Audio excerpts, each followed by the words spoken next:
Welcome to Safe on Deck. For episode 36, I sat down with Lieutenant Commander Brad Tribley at his home in Virginia Beach, Virginia. After earning his instrument, multi-engine, and instructor ratings as a civilian aviator, Brad joined the United States Navy in January 2010. Brad was handpicked to serve as a selectively retained graduate, or SERGRAD, instructing in the T-45 Goshawk at Training Squadron 22, before he was selected to fly the F-18 Hornet at Strike Fighter Squadron 87 aboard Naval Air Station Oceana. Halfway through his first fleet tour, Brad transitioned from the McDonnell Douglas F-18 Charlie Hornet to the Boeing F-18 Echo Super Hornet, all while qualifying as a landing signals officer.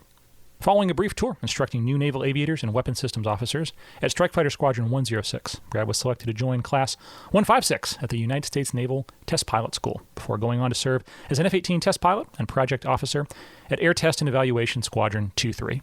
Brad currently serves as the operations officer at Strike Fighter Squadron 81, flying the F-18 Echo Super Hornet. Thanks as always for taking the time to listen. In the future, I plan to continue to share similar interviews with both current and retired military aviators. If you have a question or a suggestion for a future interview, please leave it as a comment below. Safe on Deck, episode 36, with Lieutenant Commander Brad Tribley. Enjoy.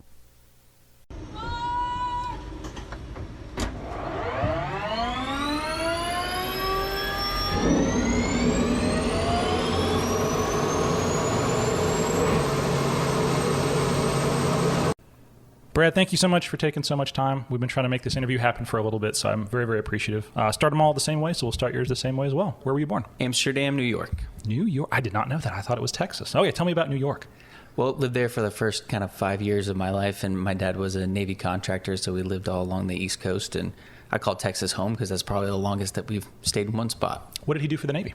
He was a IT networking for shipyards and other equipment, but mostly IT type infrastructure. Okay, so I'm not hearing aviation just quite yet. When was that first touch point? When did you know this is what you wanted to do as a career? Grew up with my mom being a student pilot. She was a 25-year student pilot.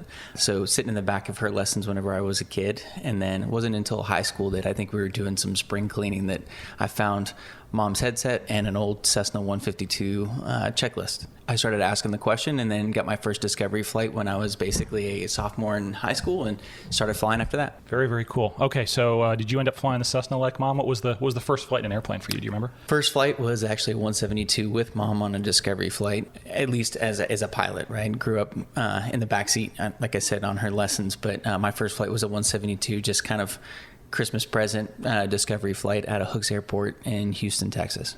Houston, Texas. What did you think about it? Was it something like, this is what I want to do for the rest of my life? Or? Instantly hooked. Instantly hooked. Okay. Yeah. Well, that makes sense based on where you've ended up since then. Okay, cool. What about the Navy? How'd you find your way to the Navy, not the Air Force, the Marine Corps, or anywhere else? So I had both a Navy and an Air Force officer package that I submitted. I was asking to go Navy for the longest time, and it was actually an Air Force officer that said I should go Navy over the Air Force. And so I was in Wichita, Kansas, working for Learjet at the time, and my coworker said, hey, we would really like you to consider maybe doing military aviation if you want to kind of do something that we're doing. And so I started applying, and it was actually kind of a fun process, at least learning a little bit about it. And when I got selected, I actually got selected for the Air Force first, sat on that application for a little while, and then got my Navy acceptance and immediately selected the Navy. And the reason why I selected Navy was because this particular Air Force officer said, hey, they're going to hand you 2 books in the Air Force, what you can and can't do. The Navy's going to hand you a book that says this is what you can't do. You can kind of figure out the rest. And so that was sort of the opportunity that I think I needed to want to be able to leverage myself into the Navy. I've heard that more than once, and it was actually an Air Force officer speaking recently that kind of said the same thing. And he actually said the words like, Navy guys are dangerous. And I just thought, that's an interesting attitude to have. I think that sense of ownership, and it's just like the culture of naval aviation, right? You're going to be beyond the horizon, beyond, think about World War II, Korea, Vietnam, like beyond, no one can call you back on the radio. We're going to give you a mission, give you an aircraft, give you really great training, and then trust you to go out and do it. But it's really cool that even that early, that inspiration, like that made sense to you as an aviator. Yep. It was definitely something that I didn't know that I was going to be able to relive it so much, or I guess it was something that I think I would kind of relive throughout my days in the Navy. And I think we kind of see that day in and day out. Okay, I don't want to shortchange Learjet and the 1,000 hours of flight time you earned before the military. Just tell me a little bit about that. Yep. So by the time I graduated college, I flew with the Texas A&M Flying Club in College Station, Texas, and got most of my civilian certificates there all the way through flight instructor while I was in College Station. So that got me into general aviation and actually turning it into something that I could make a few dollars as a poor college kid can make. But it was my time at Texas A&M that got me interested in wanting to do flight test, and as an engineer found a way that I can combine the two, so flying airplanes or at least being in an airplane and also doing test work, right? So I applied for a job up at Learjet in Wichita, Kansas, and part of my job interview was to go fly a Stearman and go fly a Pitts and make sure that if I didn't lose my lunch, I might actually be able to make it in aviation. That was part of the interview. That was the person that was interviewing me asked me if I'd be interested in going out, and it was a subtle test to be able to see how much I really actually appreciated aviation. So I love everything about that. That's so cool. Yep. And so there was a couple of us that went, and I happened to be one of the ones that kept his lunch down for the day. So I ended up getting a job application and ended up getting work for the experimental side of Learjet at the Bombardier Flight Test Center in Wichita, Kansas. Very cool. Okay, so the term FTE, flight test engineer, that's what I have my master's in, but I've never done it professionally. You've done it professionally. Can you kind of talk about what the job entails? Because it's kind of, sometimes people, they understand what a test pilot is. Everyone knows who Chuck Yeager was, but the other side of that is maybe not as appreciated sometimes. Sure. You have flying flight test engineers, and you also just have engineers that are working kind of the background, but ultimately you have a test plan and you have a mission objective, and how you break that into small consumable chunks on a flight to flight, knowing what profile you're going to be, what altitude, what airspeed, what kind of approach configuration are you going to be in, for example, or what are you actually testing? What is the system under test? And at that point you develop basically just the scientific process and say, okay, well, I think we can do it through this method. We have these risks. This is how we buy down the risk, and this is how we do it within the budget that we have. And we present that plan, and we develop a plan that might be 6 months, maybe 2-3 years in some of the projects that I was working on at Learjet. And from that, you build basically day-to-day consumable test points. You got to brief the pilots, brief the weather, build the test plan, build the test cards, and go out and do it.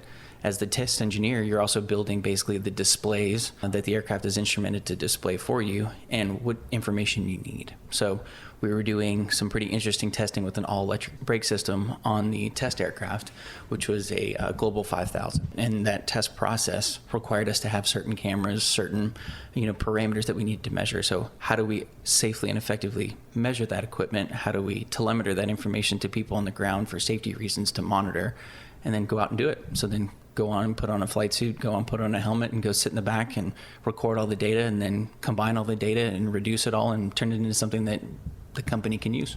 You're the new guy, I'm guessing. You're probably, I don't want to say the least experienced person in the room. Oh, definitely. Okay. The reason I mention that is I know, at least in my very basic 2 years at UTSI going through the program, there's a couple faces and voices and just individuals that, like, that's who I want to be one day. Were there any people that you worked with that were like, hey, that's maybe not a mentor, but someone who I aspire to be, in the airplane, in the brief, as silly as it sounds, even just the pre-flight brief or the data reduction on the backside, like that's the kind of individual I aspire to be? Absolutely. Those people that I talked about at the beginning that got me into the Navy, I showed up to work one day. You kind of sit in a cube farm, at least at BFTC, and you sit next to engineers, and they organize it based on airplane. I was on the Global 5000 team, which sat next to the CRJ team, which sat next to the C-Series team, etc. But it was a small squadron environment. I didn't know what that was like because I was not military previously, but it is definitely a squadron environment. So you have pilots and support elements all right next to each other day in and day out. And so I was sitting next to some pretty amazing experimental test pilots that kind of saw my appreciation for aviation and said, hey, this is something that we think that you would want to fit into. And so it's those people that really sort of fostered my passion for aviation and turned it into something that went from civilian to military. You said it, civilian to military. OCS, I'm guessing? Yes. All right, what was OCS like? It was an interesting time, as it always is. I remember it was January 2010 showing up, and our class met like 2 or 3 days before just to kind of learn who we were as people and how do we get through this 12-week program with all of our limbs attached, I guess, basically by the end of it. And then so being in the freezing cold in Newport, Rhode Island in January and not knowing the place, you're in an unfamiliar area, unfamiliar people into something that you know nothing about. For me, you can only do so much reading online. It was an interesting experience, we all lose our voices and we all lose all different parts of us and we come out a slightly different person at the end. I really enjoyed the experience, but it's not something that you always want to repeat, right? We always ask the question, like, would you ever want to go back and do it again? no, I'm just happy to have been completed it. For sure. Okay, so after OCS, straight down to Pensacola, or did you do OHARP at all? Nope. I went down to Pensacola and immediately showed up to find out that you're probably not going to class up for probably 4 to 5 months. And so naturally, as a new ensign with nothing to do in Pensacola, it's easy to get yourself into some trouble. And I found it in aviation, actually. So I got a job in order to prevent myself from having to go into work every single day. They said if you find a job on base, you can avoid having to show up to work all the time. And so I was given the awesome opportunity to be a F-18 sim instructor at the Naval Aviation Museum in Pensacola. And so that was a cheap and easy way for me to put on a flight suit and go teach 8 to 10-year-olds how to fly an F-18 sim that I knew nothing about, but it was a lot of fun. Yeah, but you're the guy in the flight suit. So That's right.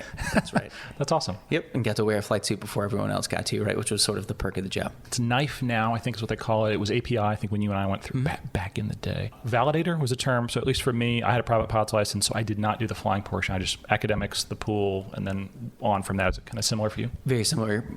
We did not have to go through initial flight screening if you had basically any aviation experience through at least a minimum of a private pilot's license. So if you had that, you get to kind of waive basically a month and a half. So all more time for me to kind of enjoy the job in Pensacola. And I ended up being able to bring Mom's airplane out for the summer, which was a lot of fun to be able to fly. Okay, where'd you keep it?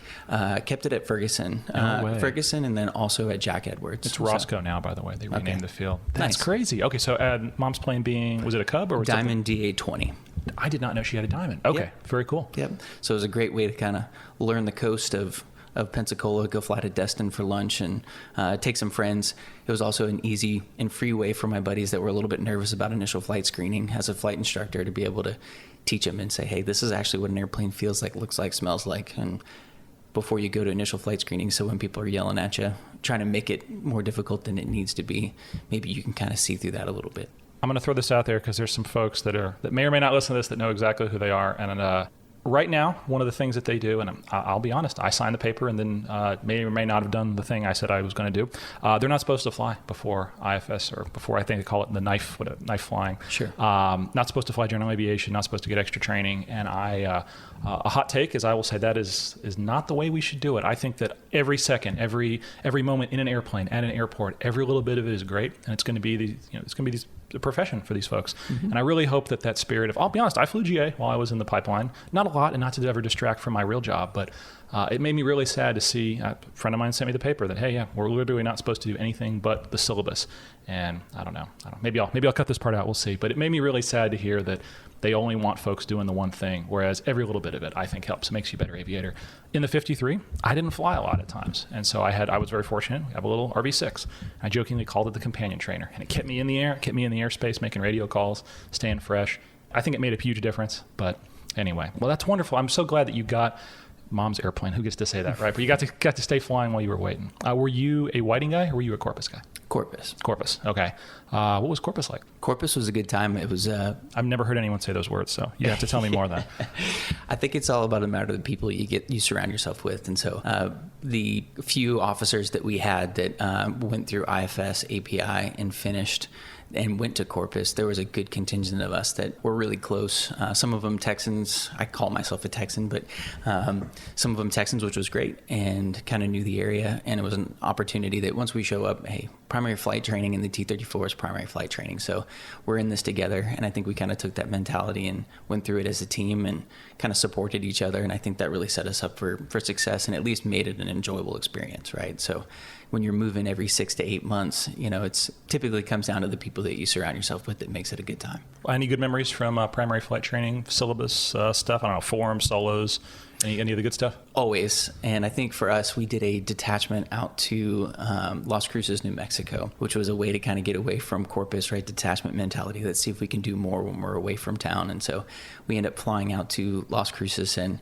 we're basically moving an entire squadron into some person's personal hangar and setting up a space there. So, as a young naval officer, figuring out how that's going to work, we were just there to be students, but we still wanted to help out. But living in a hotel room and just quizzing each other every single night on EPs. How do we make ourselves better? And then by the time we finished up formation up there. So I soloed in Las Cruces, which was an amazing opportunity in the T-34, and watching my buddies that have never flown airplanes before with very limited flight time be handed the proverbial keys to a T-34 and go out and solo in New Mexico was awesome. And flying formation with some of those guys too for the first time. That was not something that I really had done previously or had a lot of experience in. So learning that process, and still have photos on an old phone somewhere that, you got to go back and look at and say, this was a fun time. I think everyone's different on this one, but options at the time, as I recall, obviously you could go, jets, you can go maritime, helos. I think E2, C2 was an option. So four choices there. A lot of folks don't realize the instructors on the VT side, just by the nature of the fact there's more helo and big wing folks, you're mostly going to have helo and big wing instructor pilots in the VTs. Those are your four choices, so you only get so many people that you have the I think there was one jet guy at VT6 that I got to talk to before, putting a selection sheet in. I know where you went. Obviously, everyone else here is going to know where you went, but where did you want to go? Where did you end up, and why did you want to go there? I always joined the Navy knowing that I wanted to fly jets, but I was told by those people at Learjet, my mentors, that you've got a lot of aviation experience, and the Navy's going to teach you the Navy way, and it may not be the way that you know, and it's kind of how you adapt to that that's going to make you sort of stand out amongst the others. And so I always knew what I wanted to do, but I never wanted to overly vocalize that. That was just something that they taught me. But when you go to Corpus and you get into your class, you get offered basically a class advisor, which is an instructor at the squadron. And I just happened to luck out and we had a COD pilot, a C2 pilot that was our class advisor. And at some point we had that, sort of man-to-man talk about, hey, where would you like to go and what would you like to do? And I expressed what I was interested in doing. And he said, I think you would be a great fit for that. And my job is to help you kind of do that. And so he fostered that mentality.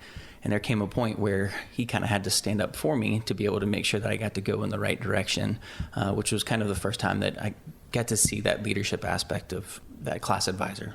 So it was a really cool kind of experience, and certainly wasn't something that I was asking for, but it's something that we all saw, So we were very fortunate to have that class advisor to kind of walk us through the process. It doesn't always happen that way, right? So it's nice to have that kind of mentorship.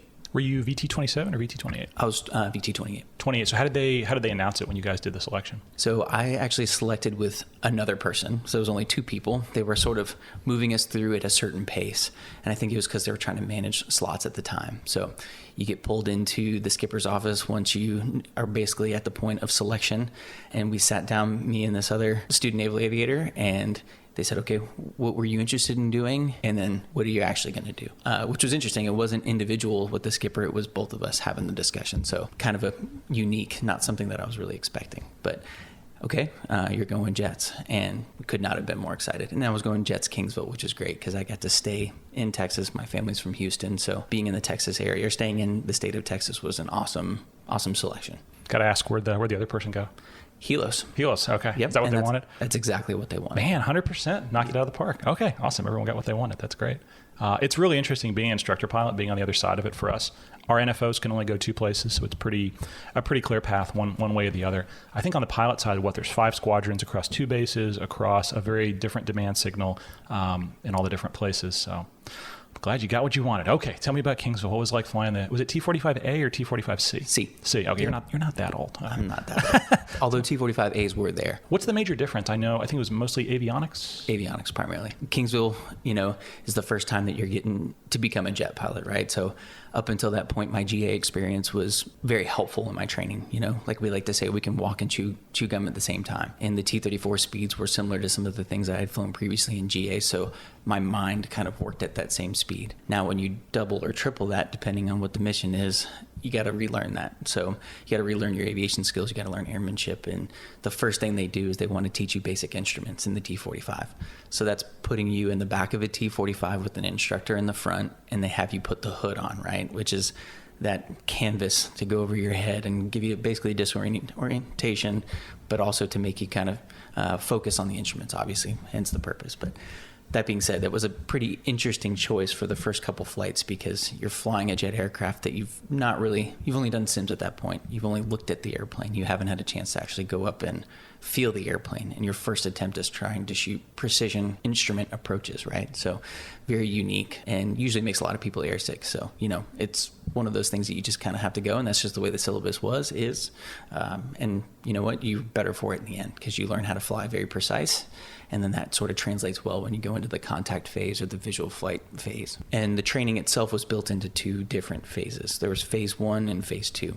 Phase 2 was the strike phase, so that was after you've been selected. So you sat before an instructor board, and they would talk to you about, hey, what are your interests in going further along in tailhook aviation? What about fighter aviation? And that happened basically from the phase 1 to phase 2 transition. So phase 1 was to give you basically visual and instrument exposure, and then be able to go up for the board and see if it's something that you want to continue. If you didn't get selected for phase 2, that's when you would get plugged into the E2C2, still in the tailhook community, but E2C2. I know the process kind of changes from every decade or so. It seems to kind of change, but that's just the way it was.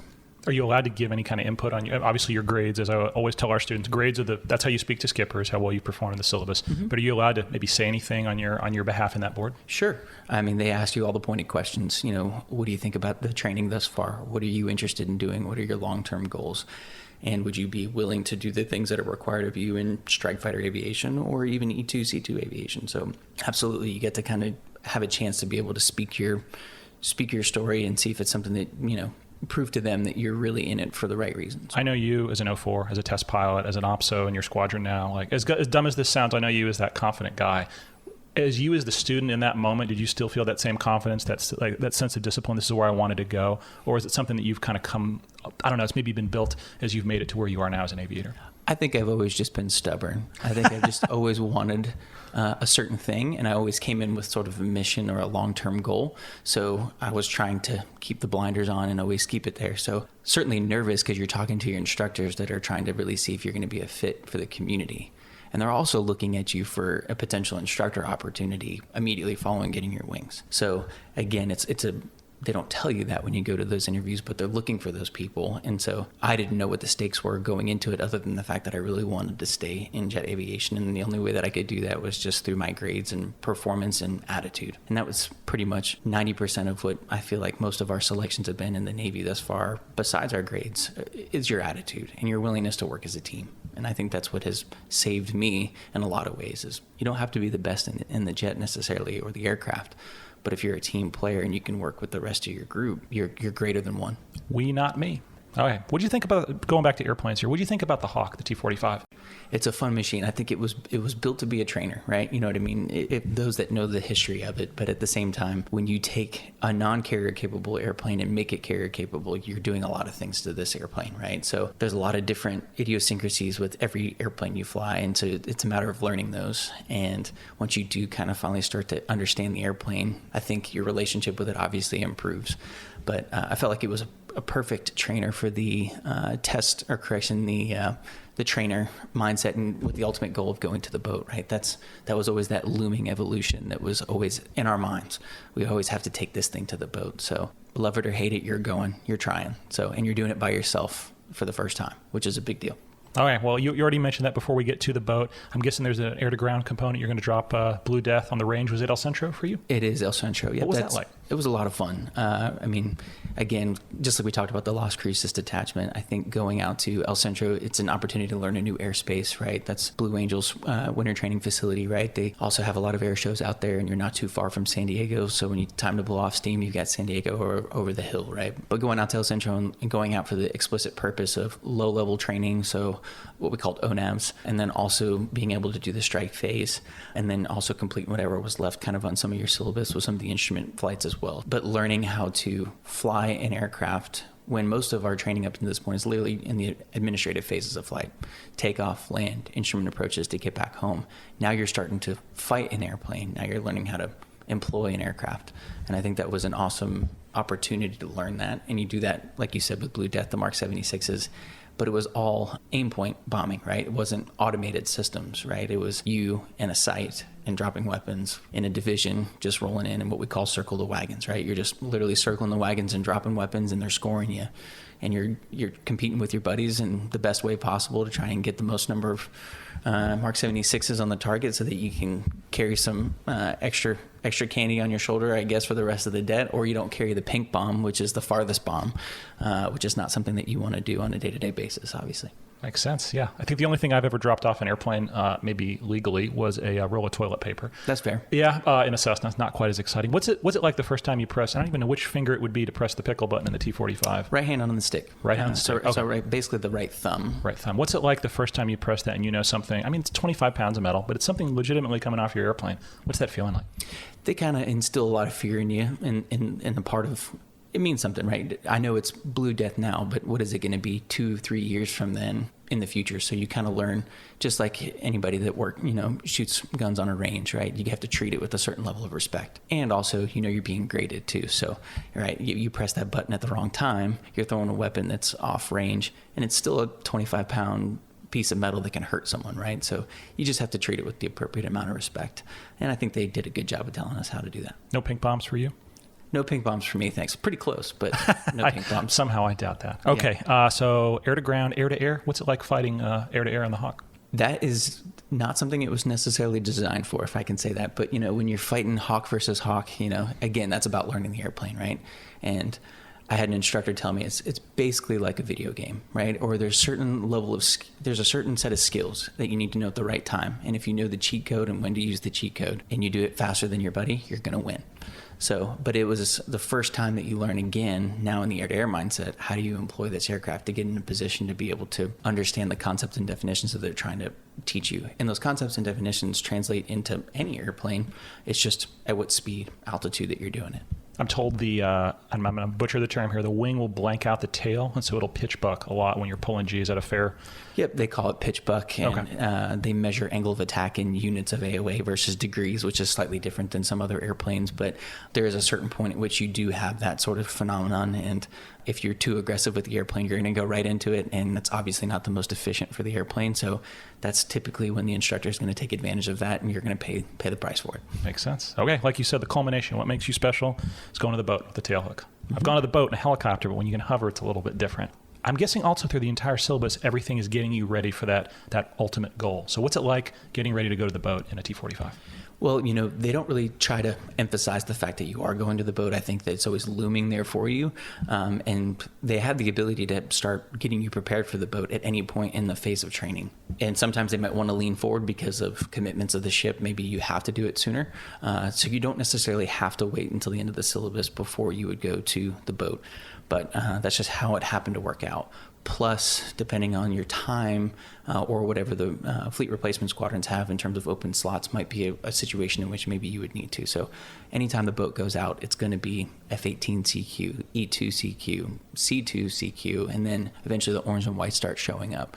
At least that's how it was back then. So whenever the boat goes out, they got to work around that schedule. So sometimes that might change when you get to do it. But it was always looming, and it was always something that we thought about, and seeing our buddies go ahead of us and watching them come back either successful or unsuccessful and learning from their mistakes. But the whole process of getting to the boat and the field carrier landing practice and learning how to fly around the boat, you just don't know until you see it for the first time, right? Like we do sims, you can simulate it as much as you want, but it's not until the first time that you actually get behind the boat that, okay, I actually have to land on that thing, and hopefully the training that I've gotten up into this point is sufficient enough to be able to get me where I need to go and get the qualification. So, all right, what was the first boat for you, and where in the world did you do it? First was the Bush, off the coast of San Diego. San Diego. Okay, so I'm guessing took off out of North Island, flight of 4?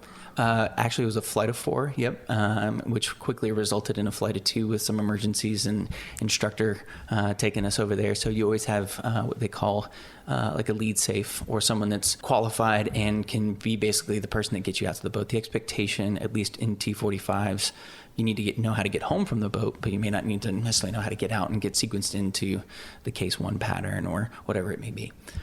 So, yep, a flight of 2 that started as a flight of 4, which is great. And then basically he drops you off after the break, which is a mile upwind of the ship, hopefully, if he's a good instructor, and then drops you. Where does a bad instructor leave you?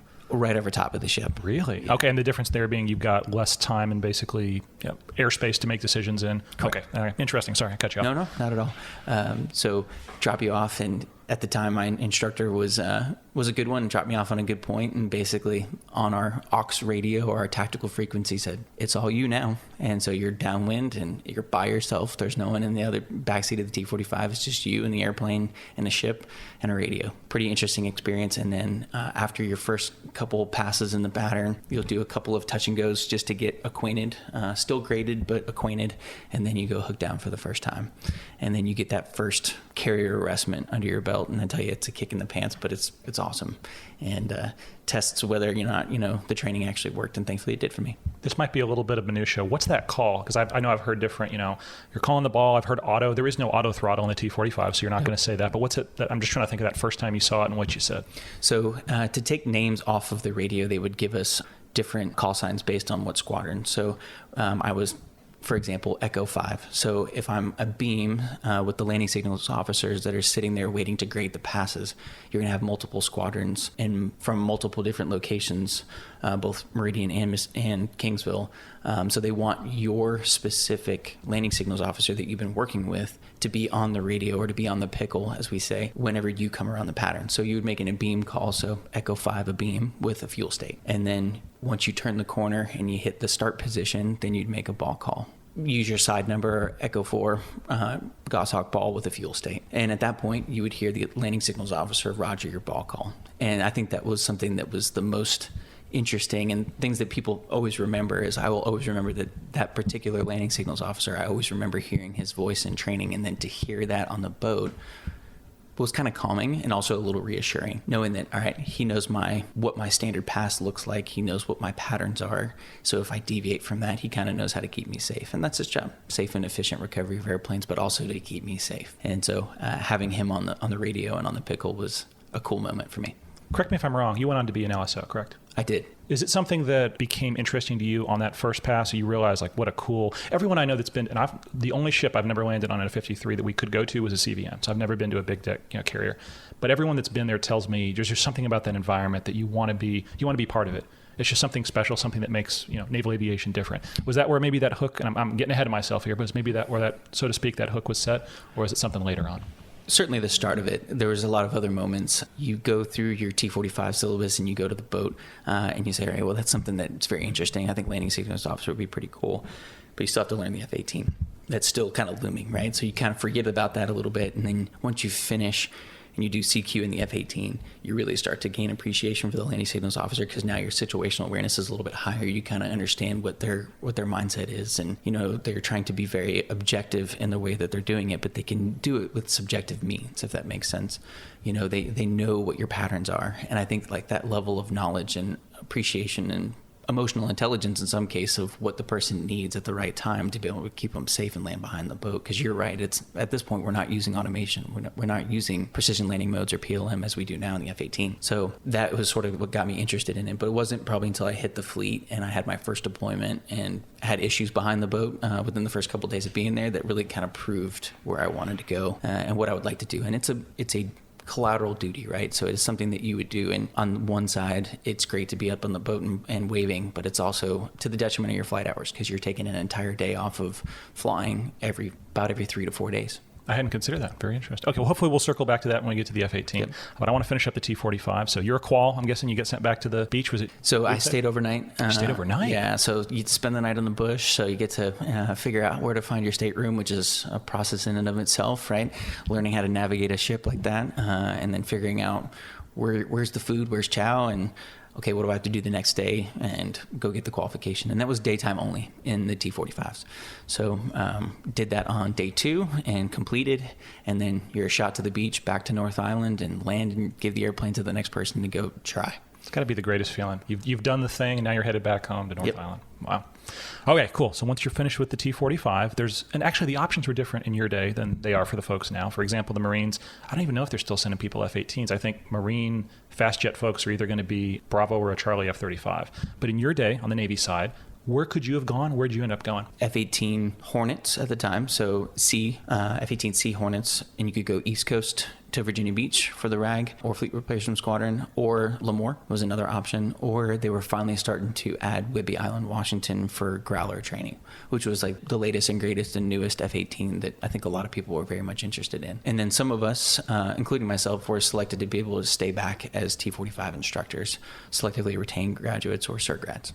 What was it like being a SERGRAD? Was it, I think, 9 months or so? I did about 15 months. 15, wow. So, okay. Amazing experience. I mean, how cool is it to get your wings on a Friday and Monday? You're in a position to start teaching after you've gone through your instructor syllabus, of course, but you're teaching friends and buddies that were only a few months behind you in the syllabus, right? Maybe 6 months. So being that person that gets to help them get through their syllabus. But it's also a unique transition because you have to learn how to become an instructor when you were just a student a couple weeks prior. So learning that and being able to figure out who you are as an instructor. And I think that was where a lot of my flight instructing experience in the GA world kind of helped was, okay, what kind of instructor do you want to be? You know, those that go through the flight syllabus know that there's the hammers, there's the yellers in the cockpit. And it was actually my skipper, whenever I selected for SERGRAD, that sat me down and said, your responsibility is to make aviators, and your responsibility is to make sure that they're safe. And your job is also to be at the top of the flying list every single month. You need to have the most flight hours, and I want you to fly. And I need you to get all of your qualifications as quickly and as safely as possible because we want you to teach. And your job is to teach. And you're doing that because you're trying to alleviate a fleet aviator from having to come down to the squadron, come to Kingsville, move his family if he has one, to do that. So your job is to fly as much as possible. So flying 2-3 times a day, which was great. It was awesome. And what better way to get experience? And it's at, you know, like we're talking about the jet speeds, you're flying a jet aircraft 2-3 times a day. You really start to learn the airplane in and out. You get to learn and impart that knowledge on other people and make them better aviators. It was just an amazing experience. What phases did you instruct in? Was it everything or just selective? You start with basically phase 1, so instruments and contact phase, teaching them basics, or the FAM phase, familiarization phase. So you taught them in that phase, and then as you got enough experience, you would start teaching them formation, and then you learned how to become what's called a section lead to lead 2 airplanes, and then eventually a division lead, which was cool. And then once you got those formation qualifications, you could then start teaching the ONABs, the low-level cross countries, and then also teaching the strike syllabus, so teaching them how to drop ordnance as well. So it was definitely, you know, crawl, walk, run, block training environment, even for the instructors. So even instructors that would come to teach that were from fleet would still have to go through those syllabus too. So we basically went through the same syllabus that they would have to go through, the same workup. But for me, I needed to get more experience to be able to learn how to teach and lead a formation, because that is something that the fleet aviators know how to do in spades, at least in the F-18, but certainly not something as me as just a T-45 student, now instructor. I don't know, I'll just speak for myself, not other students, but I remember as a student, both in the military and the civilian world as well, I just assumed the instructor knew everything. They've got it. When in doubt, yeah, if I dork it away, they're gonna save me. But then as an instructor, I have gotten in front of my skis once or twice and thought, ooh, we need to take this back a second here. Not to the point that anything's ever become unsafe, but the point that you realize, maybe I need to pause training for just a moment and make sure that we're both on the same page and moving forward. Was there ever a time you got in front of your skis with a student that maybe they want to be aggressive, forward leading edge, they want to fly F-18s just like you obviously went on to do, but maybe it kind of taught you about flying from doing something like that? Plenty. I think a lot of it just comes down to there's that curve, right? You get enough comfortability in the airplane. Sometimes you start to open up the envelope a little bit. And so you start to see, okay, well, maybe I can do this a little more efficiently. Maybe I can be a little more aggressive in these phases of flight. But also the Navy does a good job of putting you in positions that maybe you are qualified for, but you don't have a lot of experience in, right? And I think SERGRAD is a perfect example of that. And I think for me, I learned the most, even to this day, is going on the road, going on cross country. So getting yourself into a position where, and I've had this happen with students on the road, we're not sure if we have the weather to get to our destination, and is our pre-flight planning sufficient enough to know where we're going to go. And, we didn't have the 4 flights and iPads all the time. I just so happened to have one in a couple cases on some of my flights that helped get me into places. So as much as you have get-there-itis to want to get there to Scottsdale for your ONAV cross country to go have fun for the weekend, sometimes you end up in El Paso, Texas because the weather was bad enough and you're weathered in for a few days. And I think that's where I learned the most, is just how do you make those real-time decisions and how do you try and keep it all together. And I think the best one is was my first cross country with a student. He had a family member that was up in DC. So we flew from Kingsville all the way up to DC with a stop in Tennessee. and that Tennessee to DC leg was going to be at night. And I reminded the student, I said, we're going to DC airspace. We're landing at Dulles Airport. We're going to go to that FBO.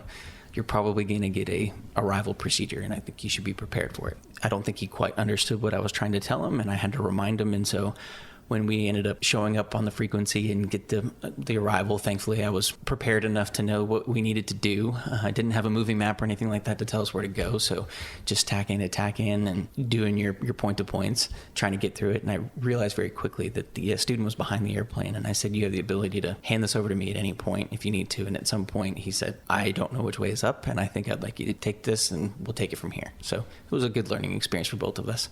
Kept me with my wings still on my chest. I didn't get flight violated, thank goodness, and still here to talk about it. As a SERGRAD, how does it work for selection? Because obviously you've been retained to do a very important job for the Navy, but then are you competing with the other folks that are in the pool at that? How does it work for you to get a fleet aircraft after that? So the slots are the slots. So you do get preferential treatment because you're obviously there as a SERGRAD and they want to take care of you, and you're, like you said, you're doing the job that's been offered to you. But that being said, if the slot's not available to you, maybe they can roll you a couple weeks. They can kind of work with you, but they definitely sat down all the SERGRADs. There was about 2 or 3 of us per squadron, so about 6 of us at a given time, and asked us, hey, what are we interested in doing for follow-on? And if there's an opportunity, what would you like to do? And I said, well, I had to come up with, well, do I want to go single seat East Coast, West Coast, 2-seat? They actually wanted you to kind of break that out. Are you interested in going 2-seat? And it was the instructors that I worked with in Kingsville that said single seat East Coast. If you can get both, great. If not, do you want platform or do you want coast? Thankfully, I didn't have to make that discrimination, but they sent me where I wanted to go. So Perfect. A little bit of preferential treatment. So number one choice then. Yep. That's wonderful. And not Super Hornet, but the Hornet. But the Hornet. I think that's the only thing folks know these days. Obviously, the recent documentary on Strike Fighter Aviation acts like there's nothing but the Super Hornet still around. But and I'm going to say Legacy Hornet, hopefully that's not offensive to you as a legacy guy. It's just such a good-looking jet. The first F-18 I ever saw was a Marine Alpha Plus from VMFA 142 in old Chattanooga, Tennessee. I'm doing my little solo in a 172 coming into land. I remember him coming right over the top in the brake. I didn't even know what a brake was. And then I remember the tower controller excitedly making sure that I vacated the runway, and I did, and he comes flying past me down the runway. It is just such a good-looking airplane, and it is, I don't know, the heart of naval aviation. I think things are changing, obviously, with the Super Hornet and the F-35. But what was it like getting picked to fly that airplane? What was your first flight at 106? First flight at 106 is basically the FAM phase. So, you go up and learn how to fly the airplane, and you're flying with a 2-seat. So you got to work through the solo aspect. So every flight or every syllabus that you basically have been in naval aviation through this point is you learn the airplane with an instructor up until a certain point. You prove it on a check ride or pre-check, and then do the check ride. If you pass, then you're going to go solo the airplane. And was like that for the T-34, T-45, F-18. And so I did 4 or 5 flights, had a solo check ride with an instructor, and then had an opportunity to go take it up and fly solo off the East Coast and the whiskey areas out to the east of Virginia Beach, which was awesome. It was a great time. What did you do on that flight? It's just like aircraft handling? I'm guessing it's not stalls and falls and all that type of thing. No, they teach you some aerobatics loops, aileron rolls. You can go out. They give you enough leash to have fun, but at the same time, not to the point that you would depart the aircraft and create a situation, right? So, but mostly it's just to get up and learn about the airplane, right? Just don't have an instructor back there talking to you, yelling at you if you're doing something wrong, but just learn the airplane. Just learn how to feel the aircraft and see what it's like to fly without someone in there. And that was the first true F-18 solo flight. Kind of justified the reason why I wanted to be single seat to begin with. For sure. There you go. It literally is just you. If you own success, you own failure, you own it all. Yep. A lot of the guys that I've talked about that have gone single seat, that was literally the mentality.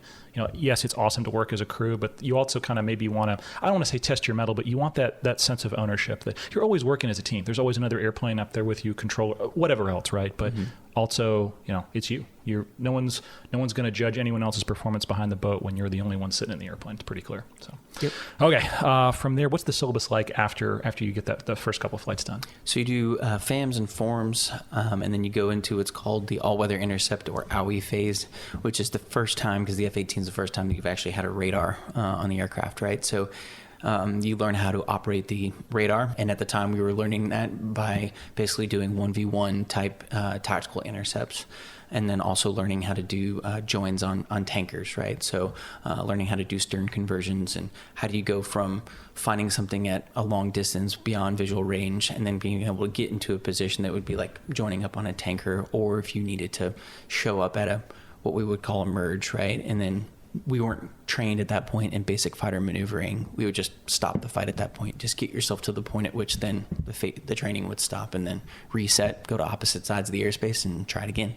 And you're just being evaluated on your ability to be able to use the radar. How critical is the sim? Is this a lot of this is going on in the sim and then you put it all together in flight, or is it, hey, get airborne and figure it out using the radar? I'm guessing it's probably not the latter. It's both. Like you're doing a lot in the simulator, and you're being taught by guys that have a lot of experience, instructors that have a lot of experience on the system and how to use it. And then you probably, I would say 75% sim, 25% flight, just kind of qualitatively. But I think that was enough, and we did quite a bit of them just to make sure that you were safe enough to go into the airplane and prove. So there was definitely the check valves to make sure that you met the sim syllabi, at least the milestones, before you went flying. I don't want to shortchange anything, air to air, air to ground. If there's any fun stories in there, stop me. Don't let me keep going. But I really want to hear about the boat, because again, now you're going back in, the gray airplane, the real deal. What was it like? Which carrier, which coast? What was it like when you got your CQ knocked down? Yep. So for that one, I was actually on the Truman, I believe, and it was off the East Coast in Virginia Beach. The interesting part now is that when we did carrier qualifications at the time, they would make a decision whether you were going to be rapidly deployable or instantly deployable, or if you were going to be able to join a squadron at a later time, right? So the must pump, I think, is the phrase I've heard. Yeah, that's one of the phrases that they use, but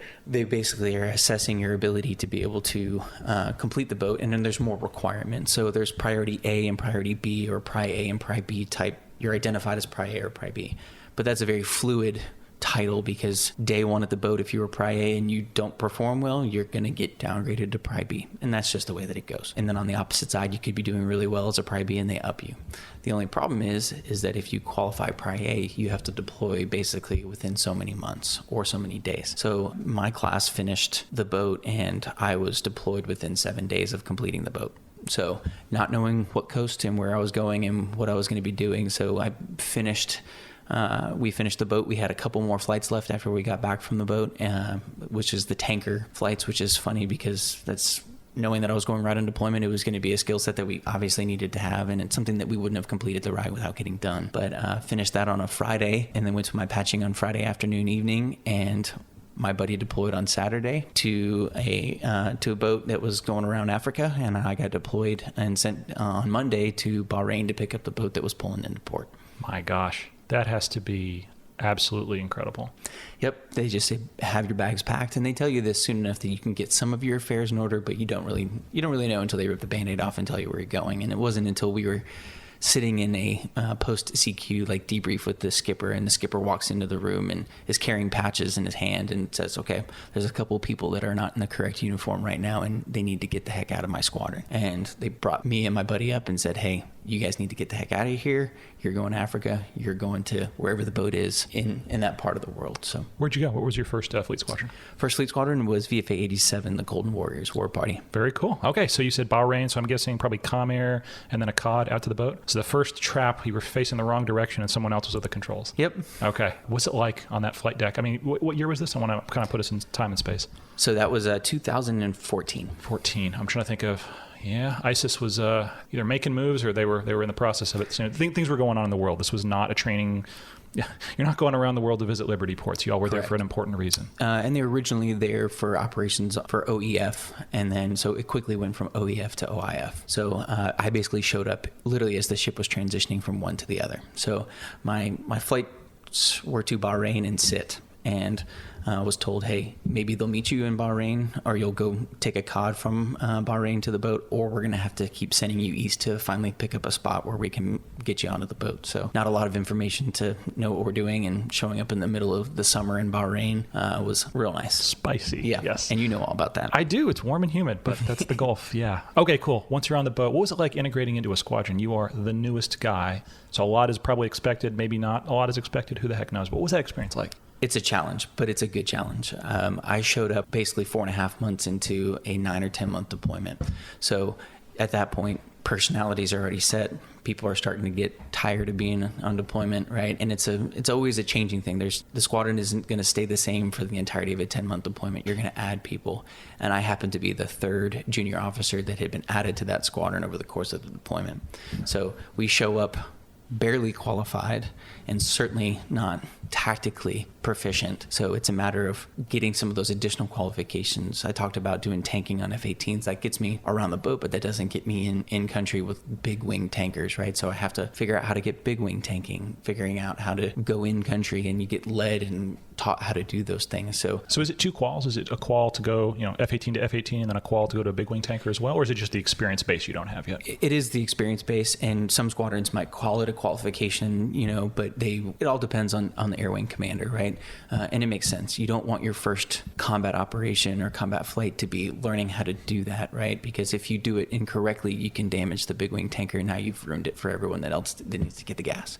So absolutely, it's treated as experience, but maybe it's formalized into a qualification. And so, hey, you need to go get your big wing qual today. You got to go learn how to tank off of a KC-135 or a KC-10 to get that experience level so that we can, okay, cool, he's not going to hurt himself or hurt other people. Let's send him in country.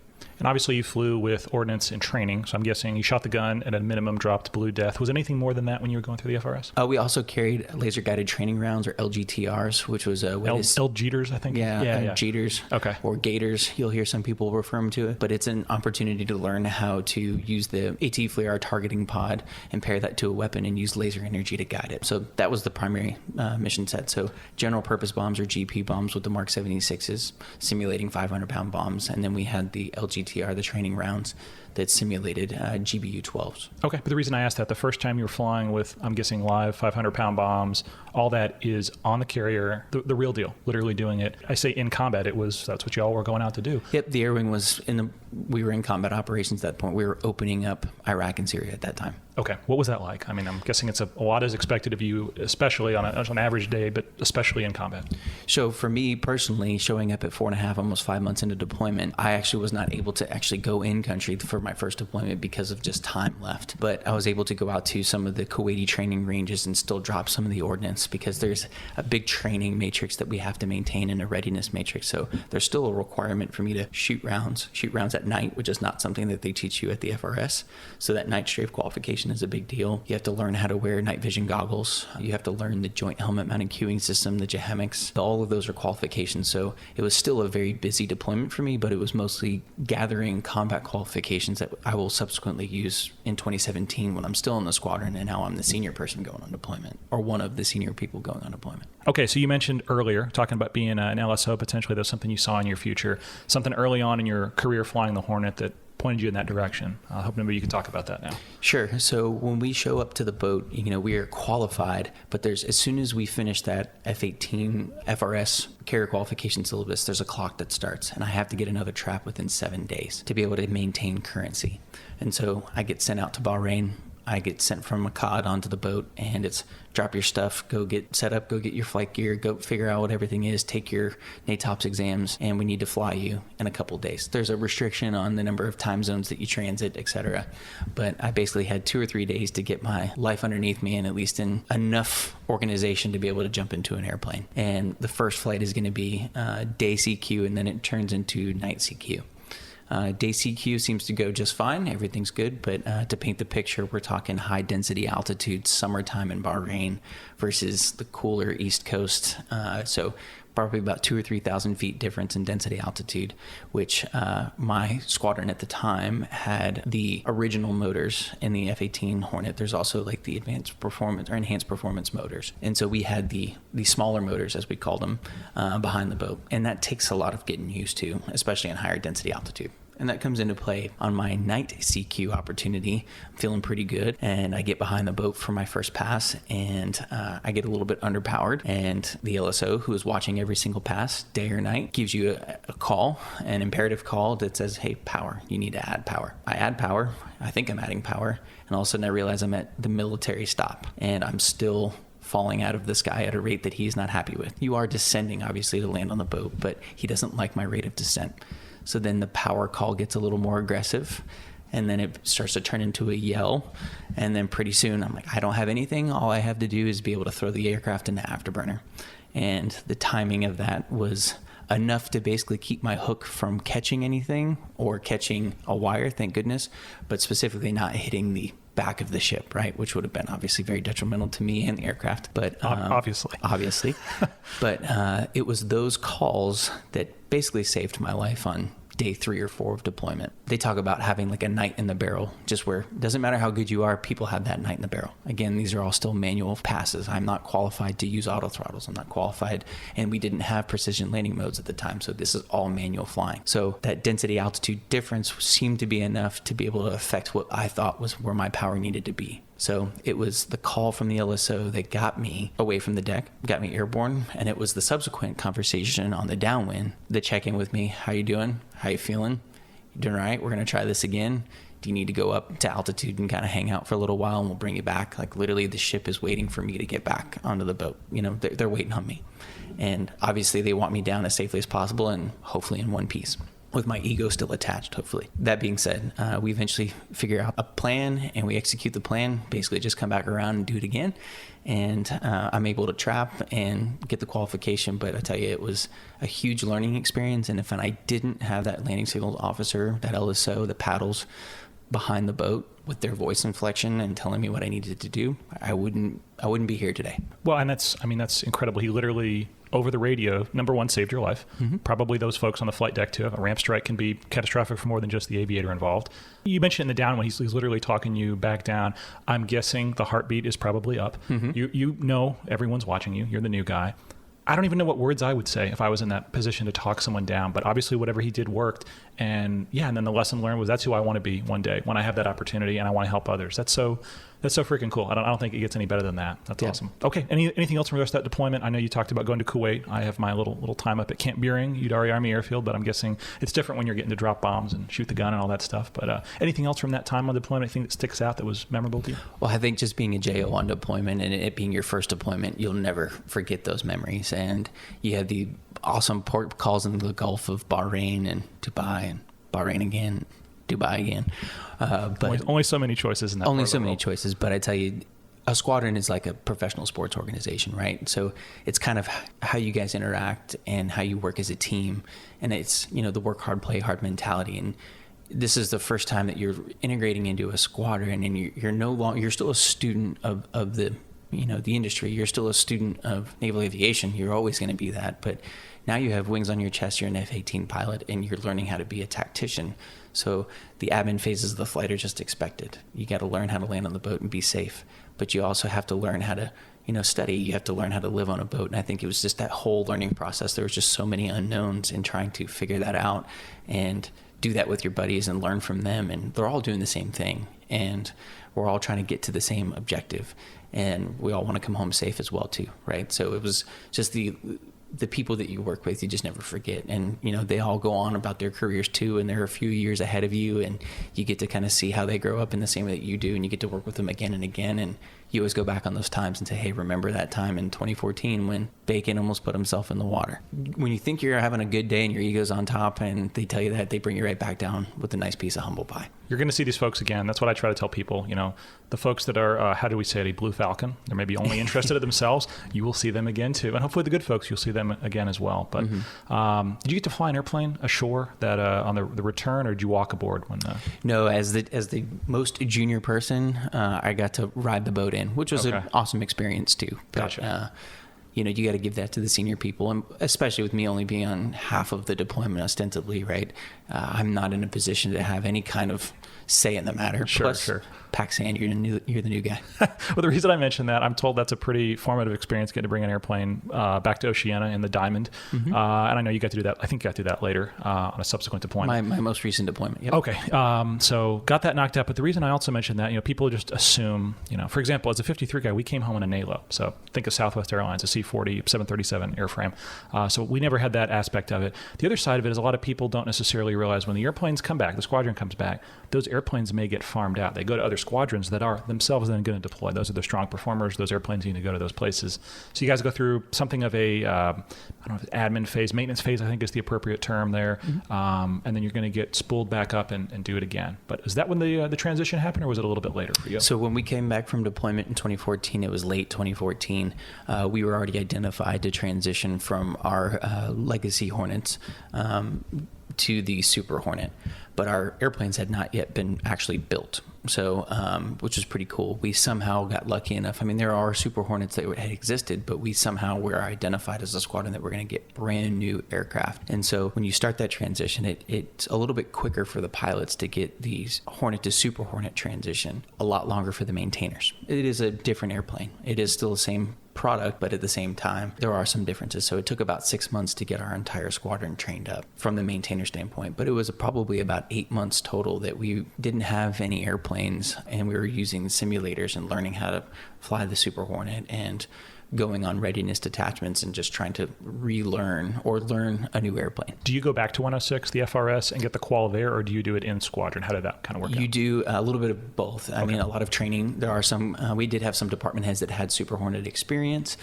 so they could bring some of that into us, but it is a new syllabus. And so if you don't have enough flight time, you would technically have to go back to the RAG and start over in the Super Hornet. So coming home from deployment, I was pretty close to that number, and they said, you need to get those hours so that we can miss it. So I got to be the unfortunate soul, or fortunate, depending on how you look at it. I really enjoyed it, of talking to other single-seat Hornet squadrons and saying, may I please take your airplane on the road for the weekend? Or with the transition, taking the aircraft to the boneyard. So really? So you brought airplanes to Davis-Monthan? Not to Davis-Monthan, but I took them to like the FRC in San Diego for long term, or if they were going to remove things for components, et cetera. So, I did a lot of single seat flying by myself from Virginia Beach all the way down to San Diego, which was a lot of fun. And you're taking this beautiful airplane that's probably not going to fly again, which has its kind of own, tugs on your heartstrings a little bit when you drop the airplane off. But you learn a lot by flying by yourself cross country multiple times just to collect flight time. I bet that does not sound like a bad way to collect some flight time. It wasn't. No. And trips to Key West with friends, that's always a good time too. Hornet to Super Hornet. Not many folks, well, maybe actually, I say not many folks that I know have gotten to fly both. And you've gone on to continue to fly both with some other stuff later in the career. But I know the Super Hornet's a bigger airplane. Physically, I think it's got a little bit more gas. But beyond that, maybe I was wondering from a pilot perspective, kind of some differences that you noticed between the two airplanes. You can take basically any parameter in the Hornet to the Super Hornet, and it's about 30% more. In some cases, more. The fuel in particular is a little bit more than 30%. That being said, the legacy Hornet is sort of like your sports car, right? Like that's your little Porsche, right? The Super Hornet's your Caddy, right? That's your Cadillac. So combat systems are a lot more groomed, or should I say better. But that being said, they're still both very capable airplanes, right?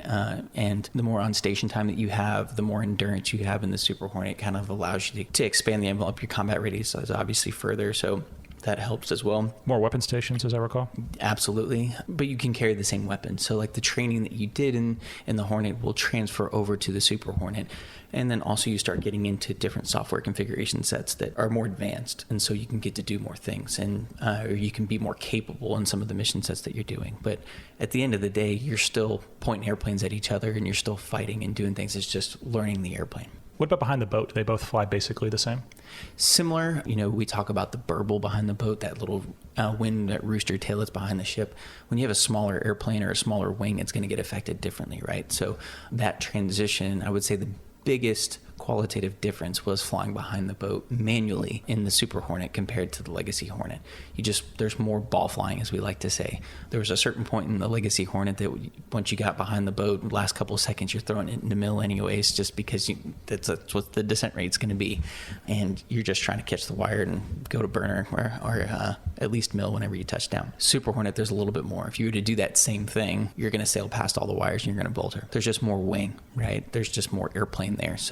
And more power too with the engine. So everything is just slightly different, and hence the reason why they treat it as two different qualifications behind the boat. I don't know anything about radars, and I certainly don't need to know, and we won't talk about specifics, but I'm guessing it's probably was it an AESA radar in the Super, or was it still the mechanically scanned array? We have both, but okay. In our transition in the War Party, we went from a mechanically scanned array to an electronically scanned array. Really? So that's got to be a huge step up, at least in performance from what I've been told. Sure. We like to call it the old drill cup, which is the display that you learn, which is the display that has all the radar symbology, and it can become a drill cup because you're just kind of staring at it, trying to figure out, well, how does it get all this information? How do I process this information? But with enough experience, you start to get better at it. I have all of 2 Super Hornet rides, both of which were absolutely incredible. But seeing the radar display, I'd never seen a radar before in my life. And seeing it up and the essay that it brought, again, I'm a guy flying around with an iPad and a Stratus in my T6, or an iPad and a Stratus in a 53, or my RV6. Very slow airplanes. Things are not happening quickly. It was eye-watering to me, and I didn't even know what the heck I was looking at. So it's just really, I imagine it's a lot of hard work in the books, in the sims, and then in the airplane itself to make all that coalesce and come together. Okay, so qualified in the Super Hornet. You're getting airplanes, literally brand new airplanes. Did you get to go out to the factory and deliver any of those? Not deliver, but we get to watch some of our airplanes get built, Really? at least the final portion of them. Get to see them do their FCF flight, and then also just be able to get delivered. And there's a group of people that deliver those airplanes to us. And so every single time one of them would show up in Oceana, we'd walk out there and, kind of welcome the new airplane to the squadron. And there's a part of the aircraft that says where the last time it was painted. And when the paint was 2 weeks old, we're just kind of salivating at the opportunity of this brand new, beautiful airplane. So we treated them as such. Okay, well, that makes sense. And you talked about earlier, I want to circle back to it. You talked about that pass, the one that was very memorable in 2014 was manual throttles. Mm-hmm. And then auto throttles, you get the qual to be able to fly with the auto throttles. And then we talked about PLM, precision landing mode, and some of the things that have kind of come from that. A lot has been made of it. It sounds like that's the way of the future. I was hoping maybe, though, as someone that has the appreciation for manual throttles and a Charlie all the way to auto throttles and PLM and an Echo, what that transition was like and how much better it is. It's got to be a game changer, because that's how everyone else describes it. We always just measure it in the way that you're reducing pilot workload, right? That's sort of a technical way to kind of think about it. But the landing behind the boat is a very unique experience. It's a stabilizer approach no matter which way you look at it. But you just put a postage stamp out there and you put your hook down and hope that you catch a wire. But if you can make that process or that mission set easier, and precision landing modes absolutely do that. And all it is just coding. There's really no change to the aircraft. There's absolutely no change to the aircraft. It's literally just flight control ones and zeros and programming that fix that. And I think that's like a huge technical win for our community, because it just completely changed the way that we land behind the boat in terms of what are the qualifications required, how many traps do you need. That we've written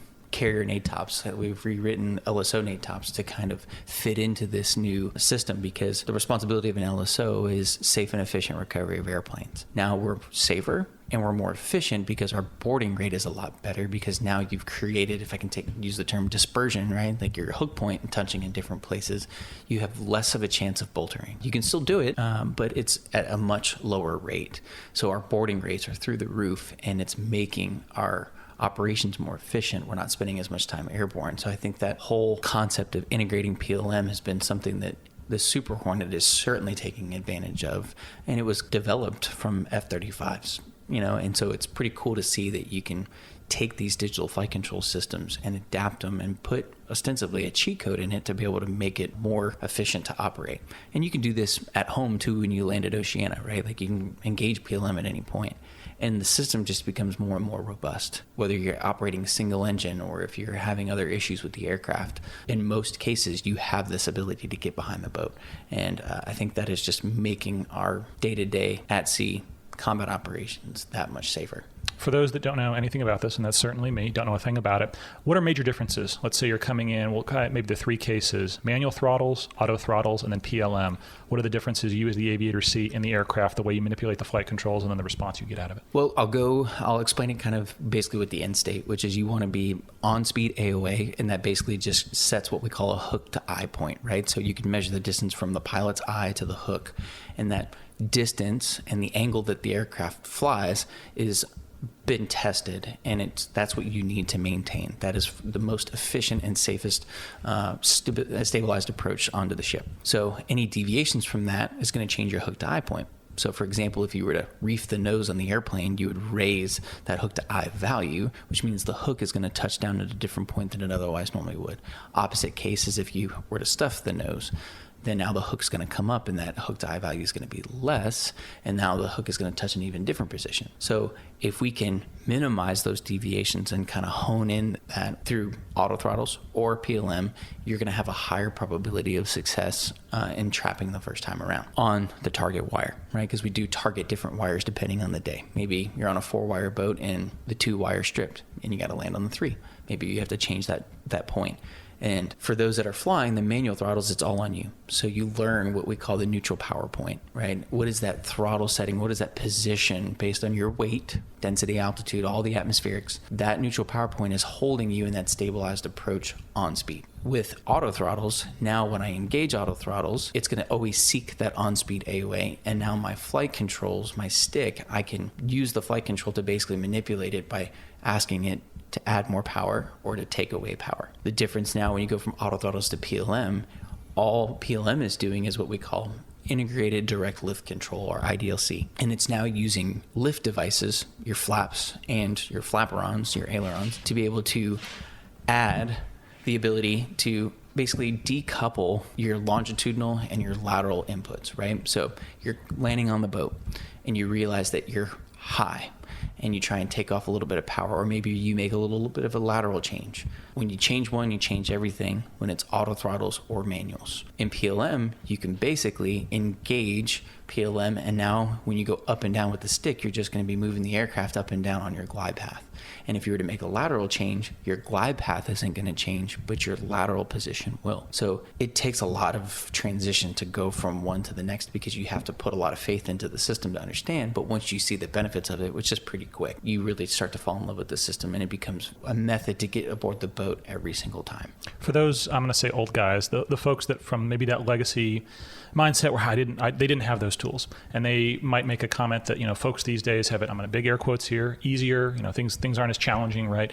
I think that data point you made of now you're able to spend that energy and effort not worried about getting bored, but focusing on all the other myriad of responsibilities that you have as a combat aviator. Is that kind of a good perspective on that, or are we making things too easy on ourselves? You always want to make it easier for the aviator, right? I think that you have to build a perspective of where are we at in the mission at this point. Maybe this young aviator coming back from a 7-hour plus mission at night, landing on a boat that may or may not be moving depending on where they're operating, right?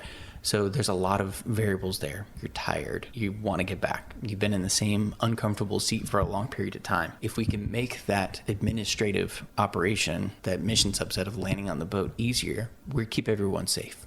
It's good. I think what it allows us to do is also allows us to focus our efforts into other things. Now we can take less time and resources in needing to spend so much time getting so many traps and cats for young aviators. We want them to have those in their logbook, but at the same time, I don't need them to have that much more experience, because maybe the experience level can be maximized in PLM at an earlier stage. So now, if it's the same allocation of resources, now I can focus whatever's left over on tactical training, on other sorts of training, typically the tactical side of things, to be able to make us more proficient. So basically, you're just minimizing the administrative burden. Would you ever go out and fly manual passes or just auto throttles these days, or is that something kind of gone the way of the dodo? I still fly manual passes every time when I fly when I come home from Oceana. Really? So not at the boat, because the boat we want you to fly PLM, and then can become very painfully obvious if you're not. There's some telltale signs. Okay. So you as the LSO have that calibrated eyeball, you can tell. Yep, and there's, like I said, there's just some flight control isms that we know that you're flying it, and plus when we see some of the larger deviations, we know that you're doing that, and you're not really going to be helping yourself if you're trying to fly in a manual pass if you don't have the experience level to do it. But when I still land at Oceana or any other airfield, I'm still flying manual just because I want to keep that skill set there in the event that I ever need it, in the unlikely event that I do. I don't think there has to be a better feeling than at this point in your career, right? We're talking about, you've got the literally brand new airplanes. We're off the line from Boeing. I want to say McDonnell Douglas with their Boeing airplanes now. Off the line from Boeing. You are maybe not the most senior person in the wardroom, but you're definitely trending in that direction. And you're going out to do the real thing, for real on the carrier, the second deployment. What was that feeling like? Where'd y'all go in the world? And what was the mission set? So it was the same place, same ship, just with new airplanes and a completely different squadron makeup. I was actually extended 7 months to complete that deployment because they needed landing signals officers that had seen a previous deployment, because it takes a lot to kind of indoctrinate and to teach people what it's like to operate behind the boat to make sure that your JOs are safe. And so my skipper at the time had asked me, and to the betterment of my career, would you be interested in staying and extending for 7 months, which is a big ask because our timelines are obviously very tight in the Navy, and stay back to do that? And I said yes, and it was an awesome experience. And being myself and one other person were the only really two senior JOs in our squadron that had any kind of combat experience. Specifically, the senior most, like I said, I did not go on combat my first deployment, but still shipboard environment. So teaching them, our young guys, what it was going to take. But at that point I had not been in country. So that was sort of an open-ended thing for me. I haven't been in country. I haven't been in combat operations. And I'm going to do this for the first time now as a section lead and leading people. So I'm going to have to go through that little workup syllabus and then learn the rules of engagement and learn everything that you need to be able to go into those environments. So it was an awesome opportunity, but still a lot of learning. Folks talk about green ink. The logbook literally has green ink on it for your anytime you're flying in combat. Do you remember that first flight? What you did, what the mission set was? I do. It was my skipper leading me, and we actually had some. When we typically fly in country, there's two different types of close air support. There's on call, and then basically like scheduled. So in this particular mission, I was given an opportunity that we actually had some mission sets, or we actually had target sets that were actually pre-made for us, and said your job is to fly from here to here, drop that ordnance, and come home.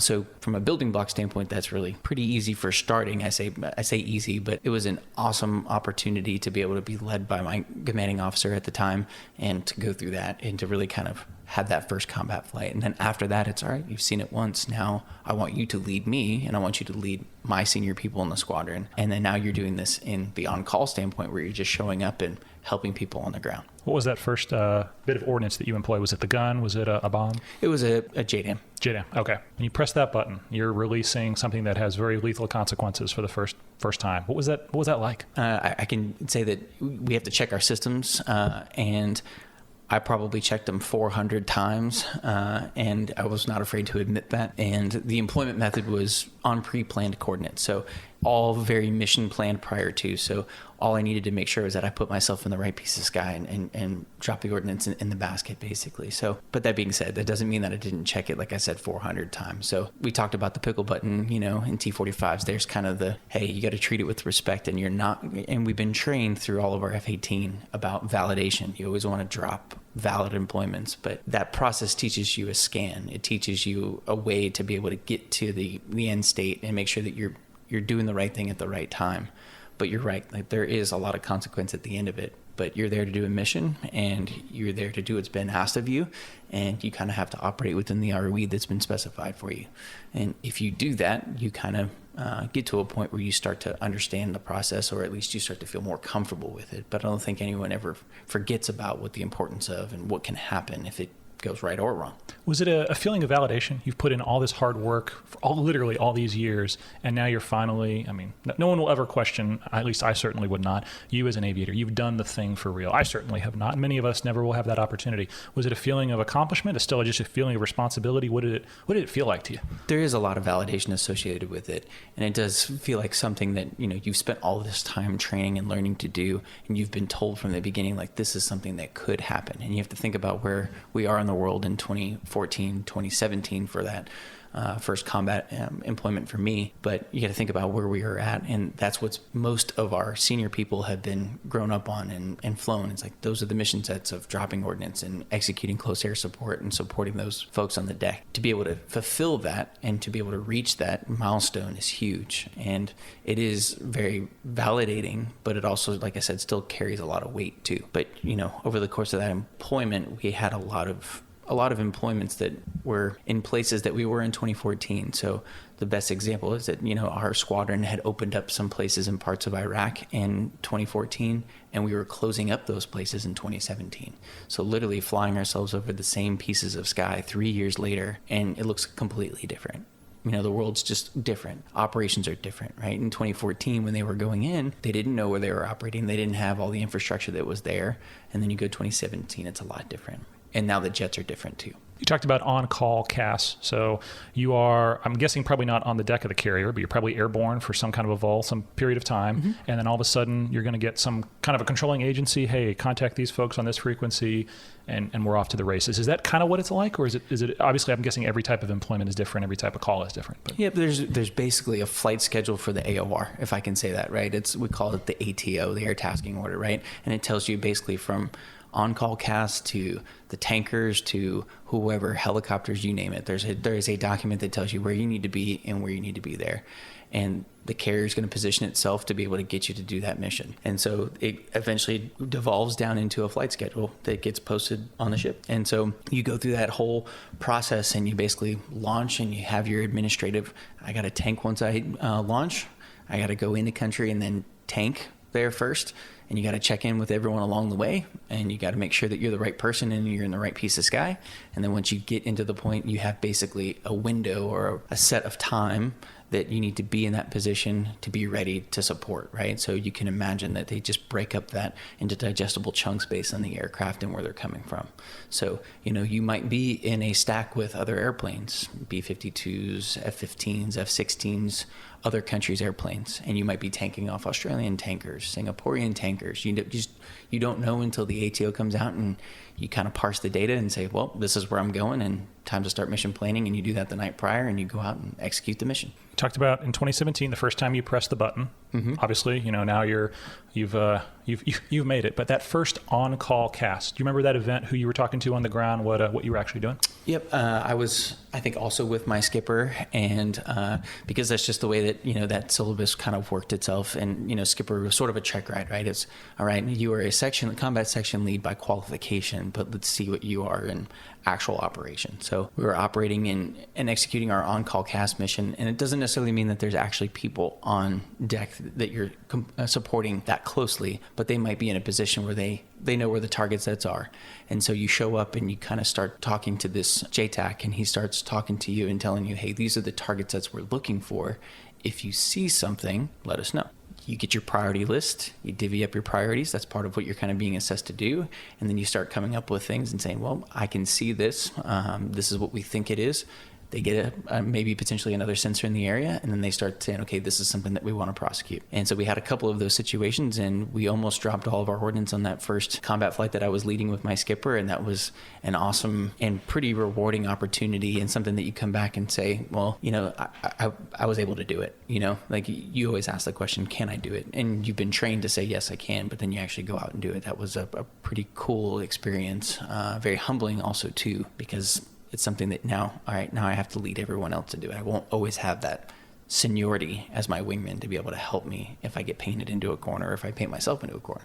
So that seniority, that experience, are there other people in the wardroom that now they're, like you said, now they're looking up to you? There's the two senior folks, other than obviously COXO, the department heads, but and on the JO level, you're right or wrong, you're that experience level, and people are going to come ask you questions and expect a lot out of you. What's that like when now you've kind of transitioned from being taught to teaching others? It's a matter of just humbleness, I think. It's going back to, like we talked about API and OCS, it's just being that team mentality, right? You're not going to know everything. You shouldn't know everything at that point, but you should kind of know where it's at and should be able to lead by example. So, you need to do things right. You need to show that you're going to do things right. And you also can study, right? And I think that was the big sort of thing that our squadron really benefited from. We had some amazing JOs that were from the top down, just always taught us to work hard, play hard too, like we talked about, but work hard and reap the benefits. And I think once you kind of show that there's that validated steps in that process, and you kind of lay the path for someone and say, hey, if you follow in these footsteps similar to me, you will do great things, right? And when you have a CO and an XO or a front office that's willing to support that, I think that was a huge thing for us, because not every squadron had that. Not every squadron who had carrier combat section leads were able to lead in combat. They weren't letting JOs do that. Our skipper and XO both agreed that, hey, you carry this qualification. It means something. We want you to use it. We're obviously going to test you to make sure that you can, and then you're going to go do it. But what an enormous feeling of trust on their part too. Because remember that, yes, you're one person, one aircraft, and a lot of resources have been marshaled to make, to put you where you are, obviously. But even so, you're an instrument of national policy. If you screw something up, people are going to hear about it. This is something that's going to have far-reaching consequences, not just for your CO, your Commodore, your CAG, whoever else it might be. This can literally change the policy of this nation. Mm-hmm. So what a wonderful feeling that they, like you said, they trusted you, they evaluated you, but then they continue to trust you and let you go out and lead it. That's really awesome. Yep. Okay, so one thing that hadn't occurred to me until we talked before doing all this, Bacon, was first off, I haven't asked the story of your call sign, so I'll circle back to that at some point.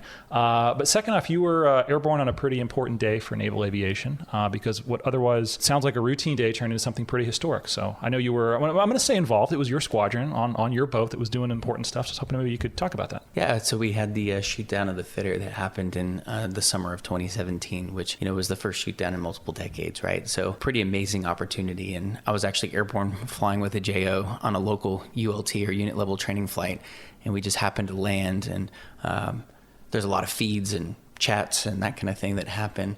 And there was just some information that was starting to get passed that we weren't really understanding. And then eventually one of our department heads, who was a very quiet person, was very vocal and said, we think that something big has just recently happened. And then in the chat room, we see that one of our freedom flights, because that was our call signs that we had at the time, splash one, right? That means an aircraft was shot down. And that was a huge, huge deal. And, Mob, the person who has the awesome opportunity to say that he did that, I can tell the rest of the story, but I can tell you he was welcomed back to the boat the next day after he spent a night in another place that he wasn't expecting with him and his wingman, and come home, and he definitely got a hero's welcome. But one of the coolest stories that we like to tell is when that jet landed, an hour and a half later, it was going back into combat. Literally, it was, let's get whatever's left on that airplane cleaned up, and that airplane's going back up. And I remember him being on the flight deck and all of us welcoming him back, as well as wingmen, and the maintainer saying, all right, you guys have to go back into the ship now. We have to get the jet ready to go back flying again. Still work to be done. Yep. But I think we held on to the celebration until we pulled into one of our port calls in July, and we did it up big. Yeah, I mean, as you should have. And as I recall, and I think occasionally we'll shoot down drones and other stuff, but I mean, in terms of a manned aircraft, a manned fighter, that's the last one that I can think of. It's certainly a huge accomplishment. I don't know. I have so many questions, but I'm sure none of them I can really ask in this format for obvious reasons. So that's really, really exciting. Okay, he came back home. You talked about being extended in the squadron. There's kind of some career consequences, good and bad, that come from that. Where did you want to go next? And then where did you end up going? So I wanted to apply to test pilot school, and so in the process of having to extend my time in the squadron, I had to pull one of my applications for test pilot school, but that ended up being to sort of my benefit. But applied for test pilot school, leaving the squadron, and actually did not get picked up, if I want to call it. That was my second opportunity, and I was given the awesome set of orders to go to VFA 106 to be an instructor in the F-18. And that was just a great opportunity. And I was actually there for only 7 or 8 months at 106 before I had the opportunity to apply again in test pilot school, and was lucky enough to get selected. That short period that you were at 106. So, and this is something that really didn't occur to me, right? Helicopter guy, there's always two of us on the front end of the helicopter, right? So one of us can be instructing, one of us can be learning. In a squadron like 106, as I recall, there was only maybe 2 or 3 Super Hornets that had dual flight controls in both jets. Correct. The reason I mention that is that as an instructor, are you instructing in the sims? Are you're in a single seat jet alongside another guy guy or girl in a single seat jet going out and flying? What does the syllabus look like for you to become qualified as an IP? And then how are you given upgrade flights to other folks? So you show up being able to teach that initial FAM syllabus, right? You leave the fleet as both a section lead and division lead typically. So you can lead 2 and 4 airplanes, if not more. But when you go to teach, they're going to have you lead sections for a little while and then lead some divisions. But you're doing it in the FAM stages of flying. And then they break it up into the same syllabus that the students are doing, and you just need to become instructors in one of those, and then you can become standardization officers for those different phases of flight. And then the way that 106 in particular is organized is that you have sort of the air-to-surface component and the air-to-air component, and then the CQ, the carrier qualification component. And those are different shops, and those are all manned by instructors. So typically you will go through a decent portion of your 2 to 3 year tour there, and then you'll eventually get put into one of those shops. And so I was able to get integrated into the carrier qualification or CQ shop as the LSO. You might have LSOs that are outside the shop as well that will also help at the boat, but you are now sort of solely focused on making sure that students are ready for getting ready for the boat, and organizing the boats and taking over boats as officers in charge or assistant officers in charge. Well, first off, as you said that, I'm glad you mentioned LSO, because I want to talk about that. You were an LSO in the Fleet Squadron, correct? Correct. Okay, and then obviously you did that at 106. So let's talk about LSO briefly, and then I haven't forgotten the call sign. We're gonna get to that too. What was it like? Obviously, you raised your hand and said, hey, this is a qual that I'd aspire to earn. You're, I guess, selected out of a group of the JOs. There's only so many people that can even be an LSO. So you're picked there. You go to LSO school. Mm-hmm. Kind of talk us through that, and then actually getting qualified as an LSO. So it's all a matter of kind of demonstrating interest, right? And like we talked about, that night behind the boat was sort of the motivation to certainly want to continue it. And for me, it was every night that I wasn't scheduled for something, not flying, and if I wasn't studying, I was up on the platform as just a quiet observer, just learning and listening to how they integrate, because there's probably about a dozen people sometimes up there, but you only need so many, but there's typically more in the group, and you're rotating out of certain positions. There's a primary position, a backup position, and then you have your air wing LSO, your CAG LSO, and then you have enlisted hook spotters, and you're also communicating with the air boss boss, and you're also communicating with the boat skipper as well to tell him, hey, we need to go faster. Hey, we need to go faster. We got to make the appropriate wind over the deck. So you're sitting back there in what we call the peanut gallery, literally just listening and starting to understand what the dynamic is. But really what you're doing is you're sort of interviewing for the job. And at some point, they're going to come and look back at you in the middle of the night and say, hey, what do you think about this? Or they might quiz you on something. And hey, they just want to kind of see where you're at. Are you just doing this just to come get a breath of fresh air in the ship at night on deployment? Or are you actually really trying to learn the job? And you do that long enough and demonstrate enough interest, they will eventually consider you for the job. And you're competing amongst your junior officers in the squadron. You're typically only going to have between 3 and 4 landing signals officers that are JOs in the particular squadron, because that works out to the 1 in 4 rotation that I was kind of telling you before. So you're going to actually be a LSO for your squadron, vouching for your people about once every 4 days. For me, eventually they came to the point that they wanted to select me, and then it becomes sort of like an in-house closed door squadron event that, hey, we're going to nominate this person. And typically there's some sort of awesome process that leads up to it that make you think like you're getting phenammed out of the squadron, or you're going to get kicked out, or they're going to play some sort of prank on you to make you feel like you're about to get kicked out. But turns out not to be the case. They're just trying to nominate you for paddles. So now you've been nominated. And at the time we were wearing green float coats if you're just a casual observer up there. And once you actually become a nominated paddles, now you get to wear the white float coat, which was, sounds small, but it's actually a big deal, right? You get to finally actually go up there and grab the pickle, grab the, radio, and actually start waving aircraft and controlling aircraft. And that was huge. But I'm doing this on deployment. There's no formal school. It's just on-the-job training. And then you come back home from deployment, and now we're in that maintenance phase. We're getting new airplanes. Now I can go to the formal schooling, which is at the LSO school that is what we call initial formal ground training, or IFGT, which is in Oceana at the LSO school. And that's where they really have the formal, this is what CV NATOPS looks like. This is what LSO NATOPS looks like. These are what the positions are meant to do. And then you spend a lot of time watching the safety videos and seeing when things go wrong and how to work through it. And then there's even an LSO simulator where you go into the LSO schoolhouse and actually sit in this sim or stand in the sim and operate as a team. And the LSOs in the back are evaluating you as aircraft are visually landing behind you, and you can wave them off and do all the things that you can do on the boat, but in a more controlled environment.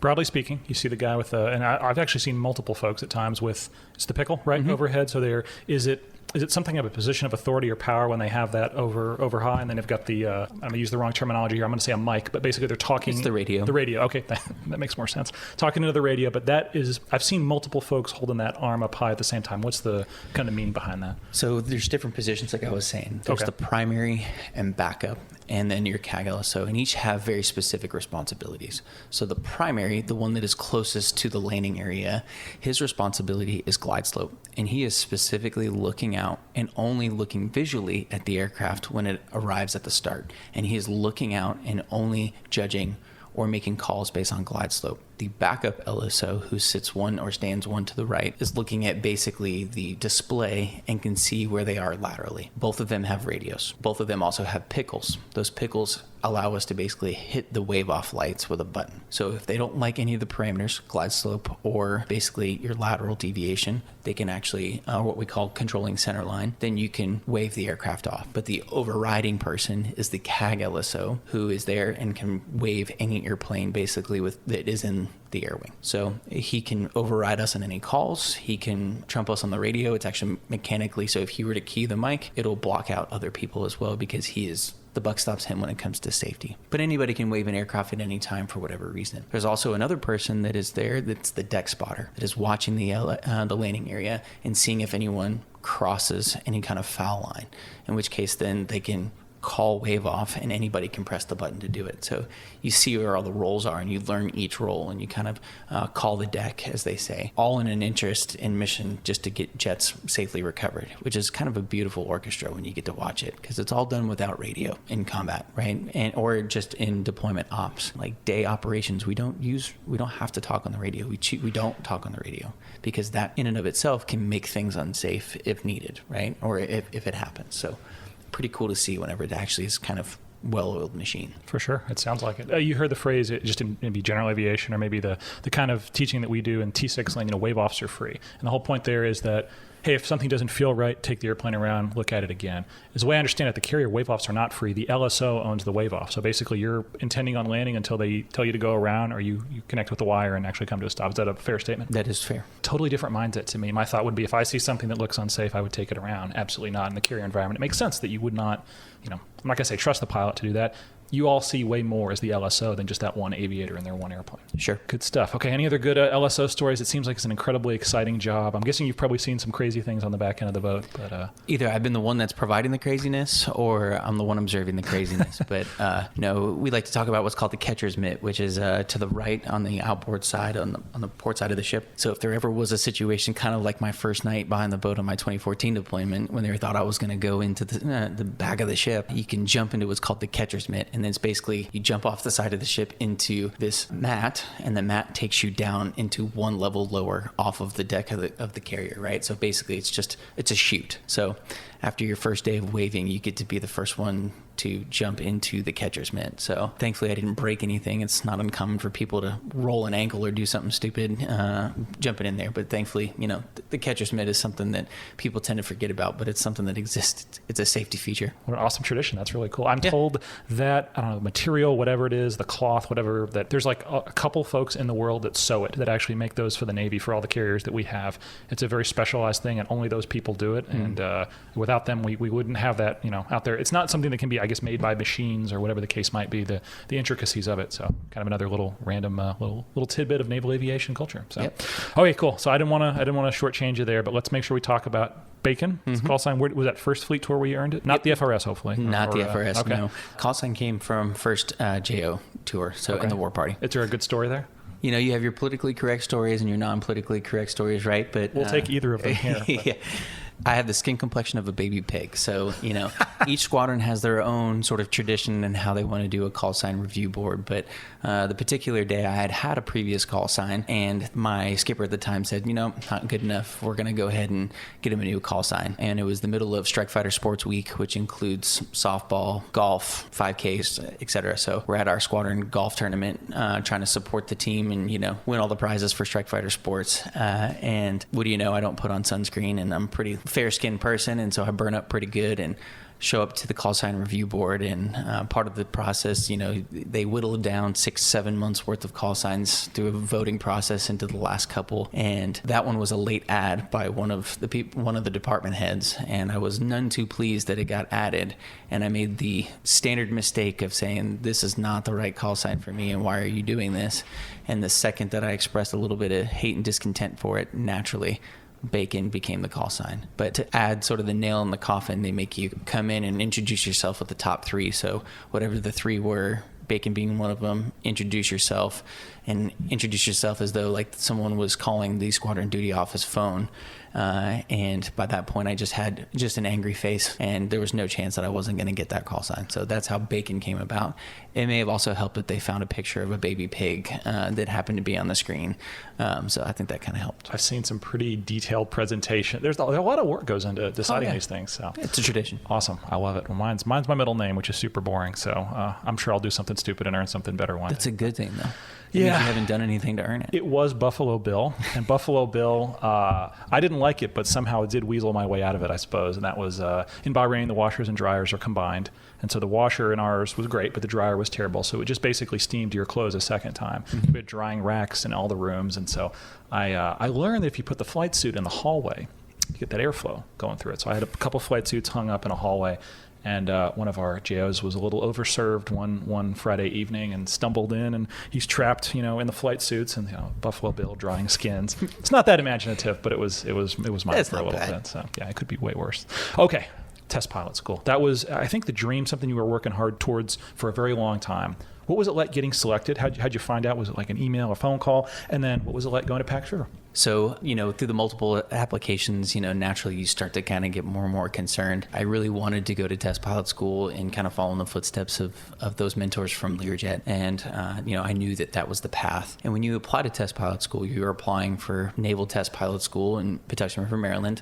You're also applying for French Test Pilot School, Epner, and then also, ETPS in England. So you're applying for those and hoping that you kind of get one of them, but you're competing against against your best of friends, right? Like, and the metrics that they use to select are pretty guarded, so you don't really know what the result is. And when you don't get selected, it's not like there's feedback that you need to go do X, Y, or Z to improve your chances. And it becomes down to timing. And because of my SERGRAD tour and my fleet extension, there were some career timing waypoints that I was butting up against.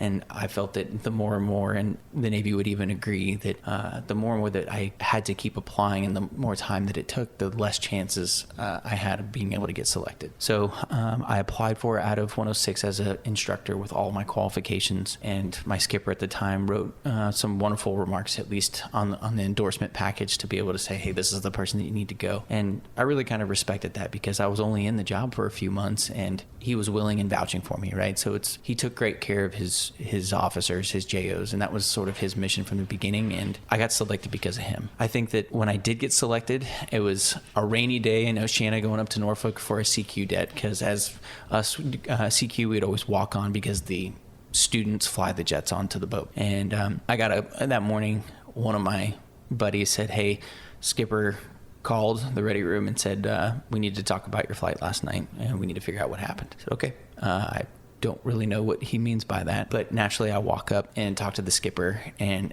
no one knows. They just know that I'm in trouble. Like, none of the JOs actually know, because the skipper's been building this story up. And I walk into the skipper's room, the proverbial rug dance, carpet dance, and he said, I need you to tell me what happened last night. And I told him basically what I thought happened in the flight, and he said, I think you're full of crap, but I don't think I want you in my squadron anymore. I think you need to go someplace else. And I thought I was going to be FNAP'd. For what? I didn't know. I just thought I was leaving. And he said, I think you're going to go to test pilot school. And then gave me the news that I was going to test pilot school. And by that point, most of the JOs had their ears against the door, and once they heard it, they broke the door down, and we had a good time. And so I held on to a few of the JOs didn't know about it because they were already on the boat at the time. And so drove out to the boat and started making my phone calls and calling all the old mentors that I've been talking about, and family and friends, and saying, I'm going to test pilot school. And was on the boat, and my roommate at the time, at least on the boat for the time I was there, I didn't tell him towards the end. And it wasn't until late one night when we were having mid-rats on the boat, eating eggs at 1 o'clock in the morning, it's like, oh, by the way, I don't think I'm going to be in the squadron much longer. I think I'm going to go to test pilot school. And we had a nice little celebration for that. So it was a really cool kind of 48 to 72 hours for me. What's the spin up, the syllabus to get you ready? Because I think a lot of folks don't realize, you're this awesome F-18 pilot, but you don't just show up at TPS. They want to have you have some basic skills in other airplanes before you start the syllabus there. And also you have pilots of different platforms. You have pilots with different backgrounds, some maritime, some helicopter, right? So there's a pre-arrival syllabus into test pilot school. For a fixed-wing aviator, F-18 or otherwise, you have to learn how to fly the T-6B. And you got to learn how to fly the T-38C. And you have to get NATOPS qualifications in those. The training that you do for that doesn't get you the NATOPS qualification, but your NATOPS check ride happens at test pilot school. So, for example, if a class starts in January for test pilot school, I left in September and went to T-38 training. You also have to go get aviation physiology training for all platforms. So you have to be able to fly anything that TPS has, which has the most number of airplanes or type of airplanes than basically any other unit. Learn the T-38, learn the T-6. I learned the T-38 in Air Force training, which was an awesome experience. Different, but awesome. Good to be back in Texas and San Antonio for sure. And then after that, I went up to T6 and went through the Fit U there in Florida. So it was a really cool opportunity. And then basically some academic training, but it was all self-paced, so that you're ready to go brush up on calculus, brush up on all the math that you need to do to be able to get set up for the first couple weeks, which is very academically intensive. So you're taking your NATOPS open and closed book exams for all the airplanes that you carry NATOPS quals, which was the T6 and T-38, while also doing your calculus exams and making sure that you're up to snuff there. Because once you've met that metric, all right, cool, now we can kind of open up the can of worms that is TPS and start really getting into the concepts. Was that your first touch point with the T-38? It was. I mean, I've seen, obviously growing up with T-38s, going to air shows and looking at them, looking at the lawn darts that they were, and, the supercritical wing and everything. It was a pretty cool experience to finally start flying them, and they're put into the syllabus at TPS for a reason. It is a very specific type of airplane, and it has certain sort of idiosyncrasies like any airplane does, but specific that make this airplane kind of perfect for evaluations of flying qualities. It has a very high approach speed, right, based on the wing. So it kind of has its own set of precision that you need, right? And you learn through the course of the year at TPS, you kind of have a love-hate relationship sometimes with the T-38, but it's still a jet trainer, and you kind of have to put it in perspective and think of all of, for me, the mentors that I have, or the people that, you think about that have gone on to bigger and better things, gone through NASA. The T-38's always been there. So you guys say, well, I got to learn how to fly those things that they flew. The ratio that I've always heard described with test pilot school is it's 50% academics, 50% flying, and what's 50% something else. Basically, it's 50% writing. 50% writing. Thank you. Yeah. Well, how did I forget that part? The point is that the math does not make sense. It's a tremendous amount of work in a year. I think you were the one that told me if you're a jet guy or girl, the first thing they're going to do is put you in a helicopter for your first flight. Other way around, if you're a helo or big wing person, they're going to have you go supersonic in the T-38. So they're trying to get you out of your comfort zone, but then build comfort in those skill sets that are going to make you a good test pilot in the fleet aircraft you're going to return to. Obviously, an F-18 person like yourself, you're going to go back to the F-18 Growler, pointy nose. Not going to switch, cross stream, so to speak there. What was it like with that 150% and that year of training? I know you're and I want to get to it at the end there. Your final program, the final aircraft you got to fly is pretty darn exciting, but just the nuts and bolts, like every day, that 150%, what did it feel like going through that? So you've got academics for half the day, and then you're going to be flying in the afternoon, and then you've got 2 classes that are on deck at a given time, and you're just swapping the schedule. So if you're flying in the morning with your class, they're in academics, and then you swap that role. So depending on where you're at in the syllabus is always evolving, but when we went through, it was built in blocks. So you had what we called the longitudinal stability phase, and then lateral directional stability phase, and you would learn the academics of that throughout the day or weeks, and then that would culminate in going out with an instructor and learning the test techniques to be able to do the testing for ultimately your test, which was to test the T-38 in longitudinal or lateral directional, collect the data with yourself and an engineer in the back. So you were paired with an engineer, or you had engineers, a pool of pilots and a pool of engineers that you would work with on the fixed wing side and rotary, and go out and execute. You also did a performance, and then also the performance section, and also a pedostatics. So there's a lot of different components. So you're learning all the test techniques that we've known and loved, and you're learning how to both quantitatively and qualitatively evaluate an airplane. But it's always for a particular mission set, right? And that's something that they really try and teach you is mission suitability. What is the responsibility of this aircraft if we tell it that we want it to go do this particular mission? Because it may not be perfect at that, but it'd be good at something else. But the Navy is going to pay money or try and procure this aircraft for this mission set based on the list of requirements. Pretty varied stable of airplanes at test pilot school. Yep. Hoping maybe you could go down the list, and I just want to ask questions, but what was, you fly a glider, we talked about helicopters, the Lakota, that was your first syllabus ride there? Yep. What else? So we also have the U-6 Beaver, and then the Otter, which were by far my favorite. Unfortunately, I didn't fly the Otter during test pilot school, but the Beaver, which is one of the oldest Bunas in the Navy, was an awesome experience. I mean, to fly those airplanes and to know the history behind them and the people that have flown them, just a really cool experience. And they use the Beaver also to tow the glider, right? So going out and being able to do glider operations, which was something that I was never really exposed to in my aviation career. So getting to see that. And then also flying helicopters. I'll never forget, there was a moment where you were mentioning about fixed wing staying fixed wing and rotor wing staying rotor wing. But what about tilt rotor? We had some fixed wing pilots going, or a fixed wing pilot going through a tilt rotor syllabus, or going through the rotary syllabus, because there was no tilt rotor syllabus. So at some point, former COD pilot becomes is going to become a tilt rotor pilot, but has to go through the rotary syllabus. And I just felt like he had a mountain to climb because he was having to learn how to fly a helicopter, had very little flight time. But still, as part of test pilot school, hey, you are a test pilot candidate. You are a student, but you're still going to carry NATOPS quals. So he got his NATOPS qualification in a Lakota. After he got it, he needed to get flight time. And we asked one day, just asked the question to the schedulers, can we fly together? And they said yes, somehow. And I just remember vividly to this day, and we probably talk about this at least once a year, walking to that helicopter going, how did they approve this?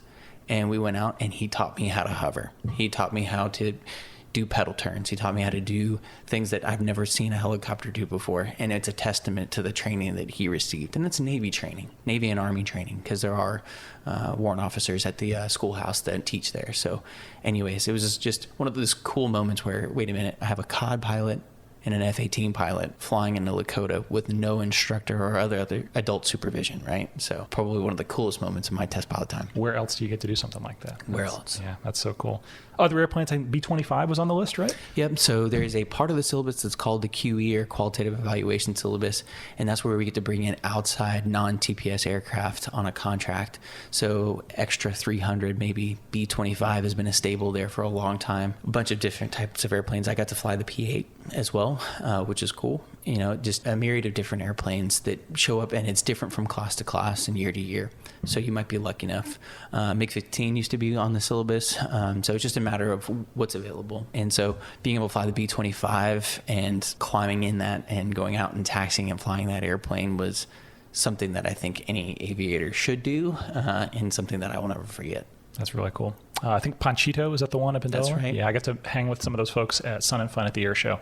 I don't remember the lady's name. Really, really wonderful person. And she actually talked about doing those flights and how cool it is to see folks taken entirely out of their element. Yeah, you're shit hot F-18 pilot, but a B-25 is a million years ago. And I mean, it was a carrier aircraft at one point, at least for the U.S., I mean, briefly. But yeah, such a different skill set. And even talking about how to taxi it, and yeah, it's just entirely different. Okay, they always say it's beautiful in the south of France. But for your final, what's the name for the final project? I know you sent me a copy of it. I can't remember exactly the DT2. DT2, that's it, DT2. You got to go to the south of France and fly a really cool airplane. I was hoping maybe you could tell us that story. Yep. So leading up to that, you've gotten through most of the syllabus, and you've take the class break in the summer and go on basically your field trip. So you get to go to NASA, you get to go out to Edwards Air Force Base and get to go fly the glider. And NASA, you get to meet with current astronauts and get to kind of really get plugged into the test world. And at the same time, it also happened to overlie with the Society of Experimental Test Pilots Symposium in California. So that was sort of like the final milestone of that 2-week trip that we get to take, and really kind of a cool bonding experience for our class that was already super close to begin with. Both anyone in class 156 was super close, and I think that was noted by the instructors too, which kind of is awesome when it moves on to the DT2 part, right? So you put in your preferences. They have worked through a whole list of preferences. Typically, you're probably going to fly something potentially similar to what you're going to go fly in your project officer tour post-test pilot school. And we were able, typically you might see things like the U2 that on the actual docket, but that was on the docket, but unfortunately funding and everything just didn't kind of work out. So bummer, save that for a different trip, I guess. But we selected, myself and two other, one Marine and a Singaporean were selected to go do the Mirage. We loved it because we got to go to southern France, as you mentioned, and the southern France in the fall was pretty amazing. That whole experience is something that we talked about, putting yourself in uncomfortable positions. This is putting yourself in an uncomfortable position, adding in a language barrier somewhat, and also being able to travel, and how do you build a plan and bring everything with you to be able to go execute in another country, because you may not have all the resources that you have over there. So, okay, how do you learn how to talk to a microphone that's plugged into a headset, or something that you just literally put into your mask just to be able to talk and take notes? Because it all comes down to, how am I going to collect the data? You probably already know how to reduce the data at this point in test pilot school, but how am I going to tell someone in this 100-plus page document that it's going to be suitable or not suitable for the mission that gets specified? So you basically get told, all right, you're going to France to assess the Mirage for this particular mission, and you have to make a scientific assessment of that using all the skills that you've taught through all the different components. But the unique thing is that most of what we have done up until that point was not related to digital flight control systems. So how do you go out and evaluate the flying qualities and handling qualities of a system that you don't necessarily know, because you might be a voting member of that airplane, right, in a digital flight control system? So how do I go do some of the little nitnoid things that they want to teach you at test pilot school that are super important, but they don't really apply? And oh, by the way, I'm not going to be able to plug my thumb drive into the aircraft and be able to pull out the data and be able to reduce it. So, how do you go out and do it? And in some cases, it's literally cloth measuring tape and a calibrated hand, as we like to say, and calibrated feet and calibrated hands, and then also, looking at force devices and that kind of thing. But that gets kind of squirrely in a fighter set type aircraft, and also maybe the country doesn't want you to bring that kind of stuff because you don't want to damage anything in their airplane. So that was the mission set, but executing that and going to southern France and being able to fly those airplanes. In addition, they also have other airplanes over there that they want you to also fly. So once you've kind of finished your couple of flights, you get about 2-3 flights in the airplane, some sims over there as well. And then you're like, all right, well, you've gotten most of your data at this point. We also have these airplanes that we want to go out and fly, and those are good deal flights. And that's just, all right, let's go out and let's see what you think of this airplane. So I got to fly the Alpha jet, which was really cool, and got to do things in a jet with the commanding officer of that squadron that I didn't think a jet could do. And it was really kind of cool to see. What's the mission set? It's the Mirage 2000. Is it a nuclear mission set? It did have that, or does have that capability, but that wasn't the specific mission. It was the air-to-ground mission that we were evaluating the Mirage for. Okay. So it was about, okay, how stable is it in being able to drop general purpose ordnance, or, what kind of ordnance can it drop? What is its capability? And learning about the airplane beforehand, you kind of expose yourself to, okay, well, this is something that this particular thing it's capable of doing. For example, it has a terrain following radar, which is not anything that I had ever experienced before. So, well, all right, how do we test that? How do we come up with a test plan? How do we try and convince test pilot school that we want to fly this thing at 100 feet with an instructor in the back and couple it to a terrain following radar and make the assessment and see if it's really can do what it says it can do? We know based on Wikipedia, if you even want to look at it, right? Like, it has this capability. It's built for this mission set. But how do we really go out and explore it? And they're not going to give you the answers. Test pilot school is not going to give you the answers. You have a mentor that goes with you, but you just have to ask the questions. So we asked a lot of questions and we were told no, or we made a lot of requests and we're told no on a lot of the requests. But one of them they said was, absolutely, you can go down to a certain altitude and couple the terrain following radar and see what the airplane does.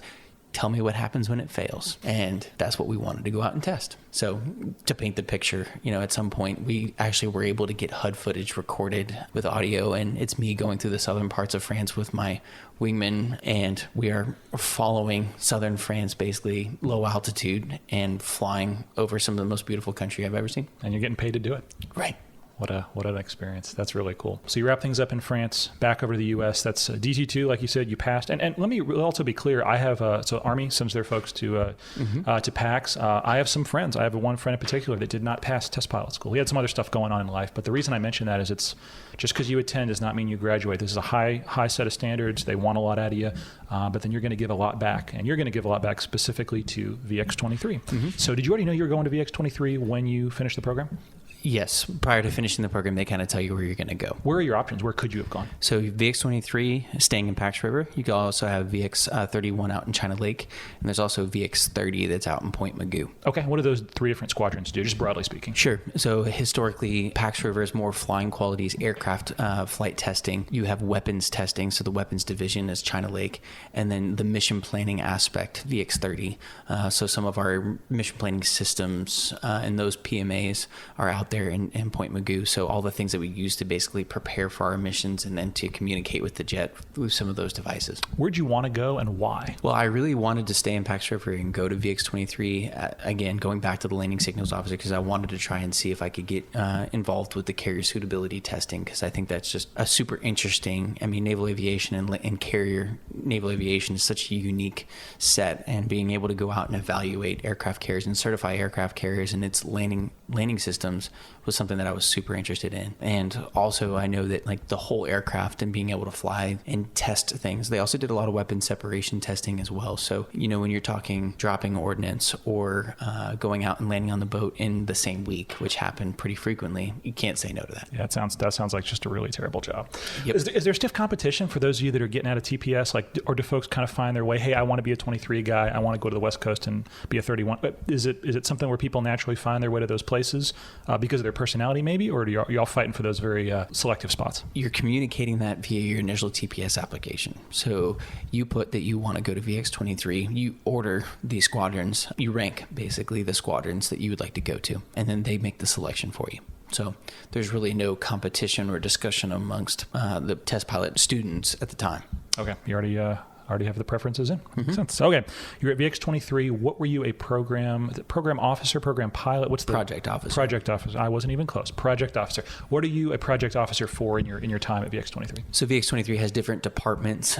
So there's the carrier suitability department, F-18 department, the AEA or electronic attack department for growlers, because we fly any F-18 or growler to include Legacy Hornet at VX-23. Basically, we need a fleet representation of every type model series that's there. So I was assigned to, and that also includes T-45. That's a part of the F-18 and T-45. So any jet aircraft that is carrier capable. With that said, I was in the F-18 department, and we were typically responsible for mission systems and also weapons separation testing, right? And some weapons integration testing. And when I say weapons separation testing, is literally getting an understanding of validating models or updating models to understand when that weapon leaves the station on an F-18, what is it going to do? Is it going to roll into the aircraft? You can look at old videos of that. What do we expect the weapon to do? What are the characteristics of it?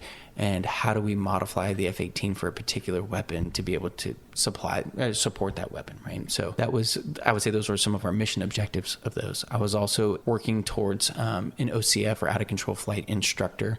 So learning how to become an evaluator for that so that you can go teach the fleet replacement squadrons, because that's a qualification that is technically owned by test pilot school, but we control the qualification a little bit through VX-23, at least some of the fleet instructors. So that was something I was working towards. But we also had other human systems as well. So, the F-18 environmental control system, testing those systems, at least updating them, and maybe in some cases, pilot in the loop evaluation. So physiological monitors. How do we measure heart rate, respiration rate? How do we measure pulse oxygen concentration, like pulse ox? How do we do that on an aviator that's non-invasive? And how do we make sure that, or come up with the smoking gun that was at the time that we thought was hurting our aviators, right? Why are we having these pressure-related issues? So developing with industry, okay, what sort of monitors can we develop that are going to actually help people get the data that you need, and how much data do you really truly need? So that was some of the projects that we had. We also got involved with what we call live, virtual, and constructive, which was a big part of my time in VX-23, which is how do you take F-18s and go fight against virtual F-18s that might be flown by someone in a sim? How do you get those two systems to communicate with each other? And then when you have a constructive entity, something that is basically behaviorally controlled or dragged by point and click on a machine, how do you do that? How do we get that information into the cockpit? And how do we use this new system, LVC, and get that to the fleet aviator to be able to train? Because a lot of the training that we're doing now, and the amount of airplanes or the distances that we're operating from each other, require this system to be available to us. And the range spaces that we need we're just not going to be able to we can't create more airspace, right? So now how do you utilize that airspace in the best, most efficient way?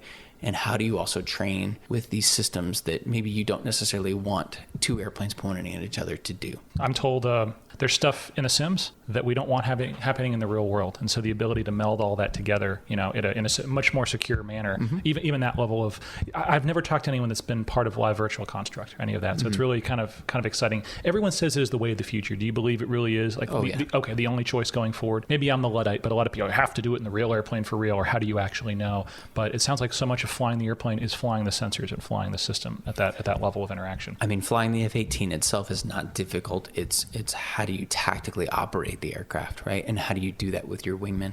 And how do you use the combat systems, right? That's the big difference between, I think, tactical aviator versus, someone who's flying GA, right? They both have the same skill sets and stick and rudder skills, right? That are super important, but now you have weapon systems, right? How do you teach to that, and how do you put yourself in an environment that allows you to be the most realistic? And it's interesting to think that the most realistic may be the most virtual, So how do you learn those behaviors? How do you develop those skill sets?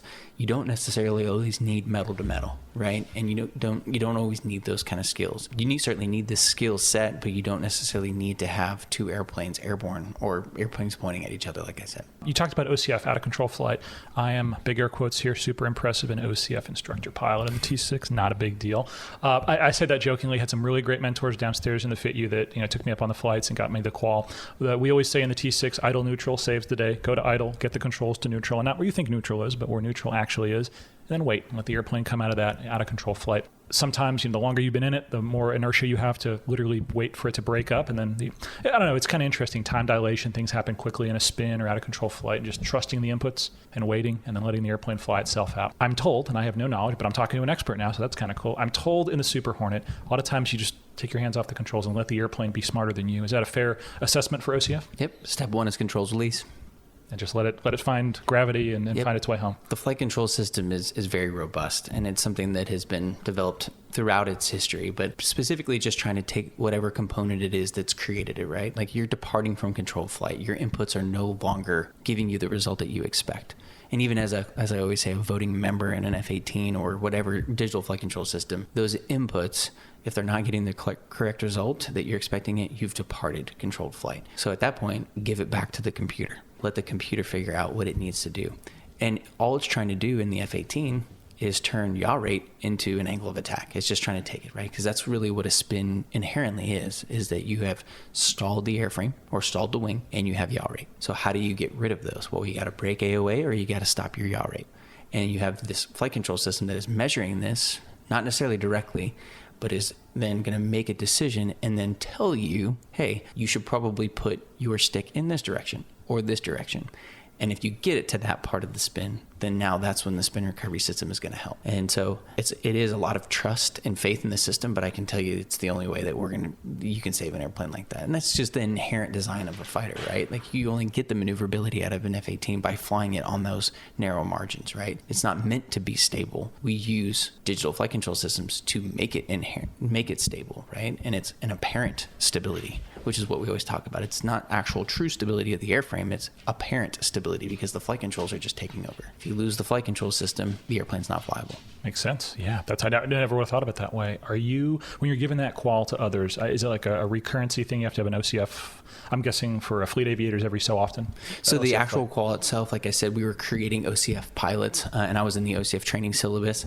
The intent is that you would be given that qual to FRS instructors, and they are teaching the OCF. And what you're trying to do is expose them to corners of the envelope that they haven't otherwise seen, right? Certainly, maybe they have gotten themselves there on accident, but how do you develop comfortability and confidence in an airplane? Is by taking it to the edge, right? Instead of flying it right down the middle of the envelope, let's take it to the edges a little bit in a controlled environment. Broadly speaking, it's the two of you in the same airplane. I'm guessing Correct. You're in the back, they're in the front. Yep. What are some of those maneuvers or profiles, just broadly speaking, that you're taking? Yep. I mean, you're doing tail slides. You're going up in vertical departures. You're forcing it. You have a flight clearance that allows you to deviate from NATOPS that says, okay, you can put in pro spin inputs with these specific things in place. You have to test the airplane. The airplane has to go out and be basically qualified to be out of control flight, right? So, for example, there are some airflow disturbances that are around the nose cone that, or the radome, that if not properly managed, could make a departure more aggressive or maybe even not as recoverable.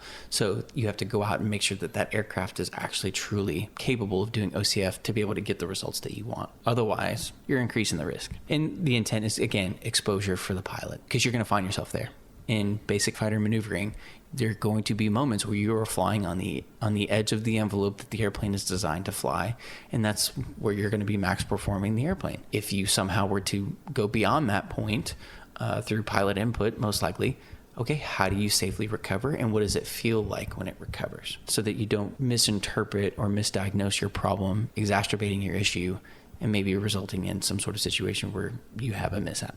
One of the lessons that I've learned, I've been real fortunate. We have two contract functional check flight FCF pilots for the T6. And I've been really fortunate to kind of raise my hand and say, hey, I'd like to help on some of the FCFs. You have to have someone in both seats. Mm-hmm. And not all airplanes spin the same. And what I mean is T6 alphas, literally not two parked on the line next to each other, will have different characteristics in the spin. And that might be that they're old and bent or whatever.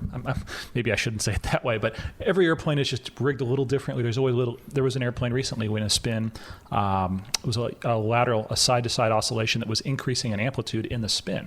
And usually the longer you hold those pro spin inputs, it all dampens out and it just kind of gets in that nice steady state spin. And we did it and we recovered, and the FCF pilot, he said, hey, let's do that again. And we did it again. It did the same darn thing again. It was within limits. It was still safe, but it was kind of a great, lesson that every day is different. Every aviator is different, but you got to this is why we have NATOPS. We have standardized procedures. You do what the book says, and the airplane's going to do what it's supposed to do. And if it doesn't, then it's outside those limits, and you have different things to follow there. But yeah, that's got to be so tail slide. I know for us is a prohibited maneuver. I'm guessing it's with the flight clearance you have, you're then allowed to do it with those folks. You can deviate from the NATOPS with that flight clearance. That's very cool. While at 23, one thing I wanted to make sure I didn't forget, we had a really cool flight. You and your Cub, and me and my RV6. I think I had flaps down, and I was definitely at idle to do a little bit of form up the Chesapeake Bay. But I want to talk about your airplane, because you've had, well, hopefully there's more in the future, but at least the one or two for now. Tell me about the Cub, because I know it has a really, really awesome history. Yep, old Candy, as I call her. I actually got Candy back in 2014 on that deployment that we started talking about as a JO. We're talking about the port calls and talking with the family, and I always had an interest of getting a little bit of general aviation, rest and relaxation, R&R from the military flying, and always had a passion for wanting to own an airplane, and wasn't really sure if I was going to have the time or the ability to. And that being said, we found over the course of some research, found this airplane and sent the mom up to go look at the aircraft up in New York, and we actually bought basically a person who was restoring Cubs, basically his garage full of equipment and parts, and enough to build at least one or more Cubs.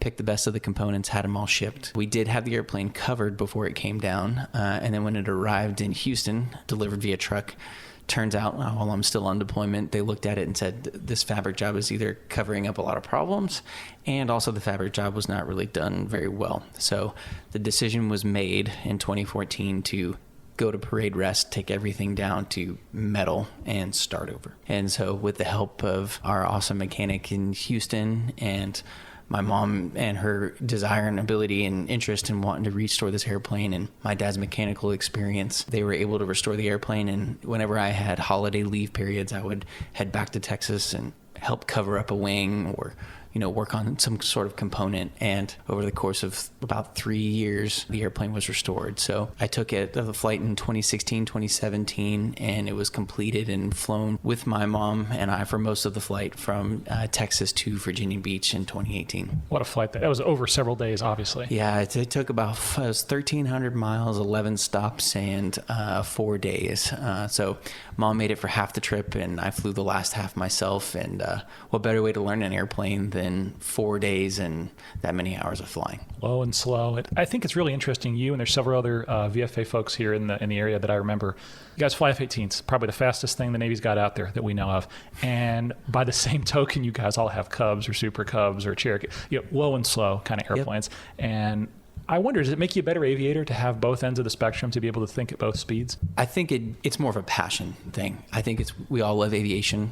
There's definitely those military aviators that have no interest in general aviation, and they might be better sticks than some of us that do fly general aviation. But I think that I can balance my passion for one or the other just based on the day, and I think some of the most fun days I've had of all right, well, I'm going to go fly the F-18 in the morning, and I'll go fly the Cub in the evening as, approaching sunset. So it's pretty good time. It's a weird flex, but I like it. Yeah. No, I think that why we choose the low and slow Cub, it's an iconic airplane, right? And nothing like low and slow with the doors open. You want to talk about feeling an aircraft and learning about an airplane. It's that stick and rudder that's cable and pulley. In the Cub, even flying by myself, if I move an inch, I've changed the center of gravity enough that the airplane's going to do something different. So, you really start to learn the aircraft. And at the end of the day, it's just fun flying. How many years at VX-23 in that test tour? It's supposed to be 36 months, but it ends up being about 24 months for most aviators. Okay, so in that 24 months for you, what was something that stuck out? What was maybe a flight, an event, a mission where you said, yeah, like this, I'm not going to say I've arrived, but this is the reason I'm here. This is all that training and knowledge and frankly hard work and sacrifice by you and your family. It all worked. I feel like I contributed by doing this that day. I think there's a lot of different moments in that case, but some that kind of stick out are some of the first weapon releases, some of the first weapons of their type, an upgraded weapon type. And you've helped these engineers that have spent months, maybe even years, trying to figure out what is it going to do and whatever phase it is. Now you get all of these things to clear out. When you're dropping a weapon, depending on the type of weapon, you have to clear airspace, sea space, sub-sea space.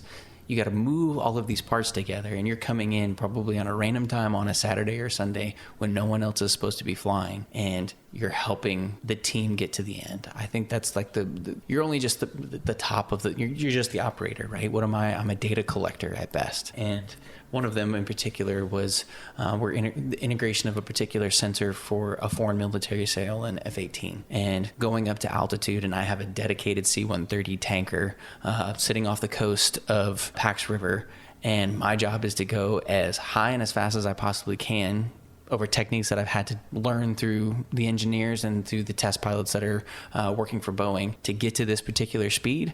And I got to hit it in this window at a particular weight with a particular angle of attack, and then I got to hit a particular G. So there's just all of these parameters that you don't typically do in the fleet. And you're like, well, we have to get this test point, because if we get that corner of the envelope, we can put this corner of the envelope together and we can infer the rest or use the scientific method and figure it out. But that was a point where when you hit the test point and the call sign for the person that's the flight director on the ground, data, says data, good point.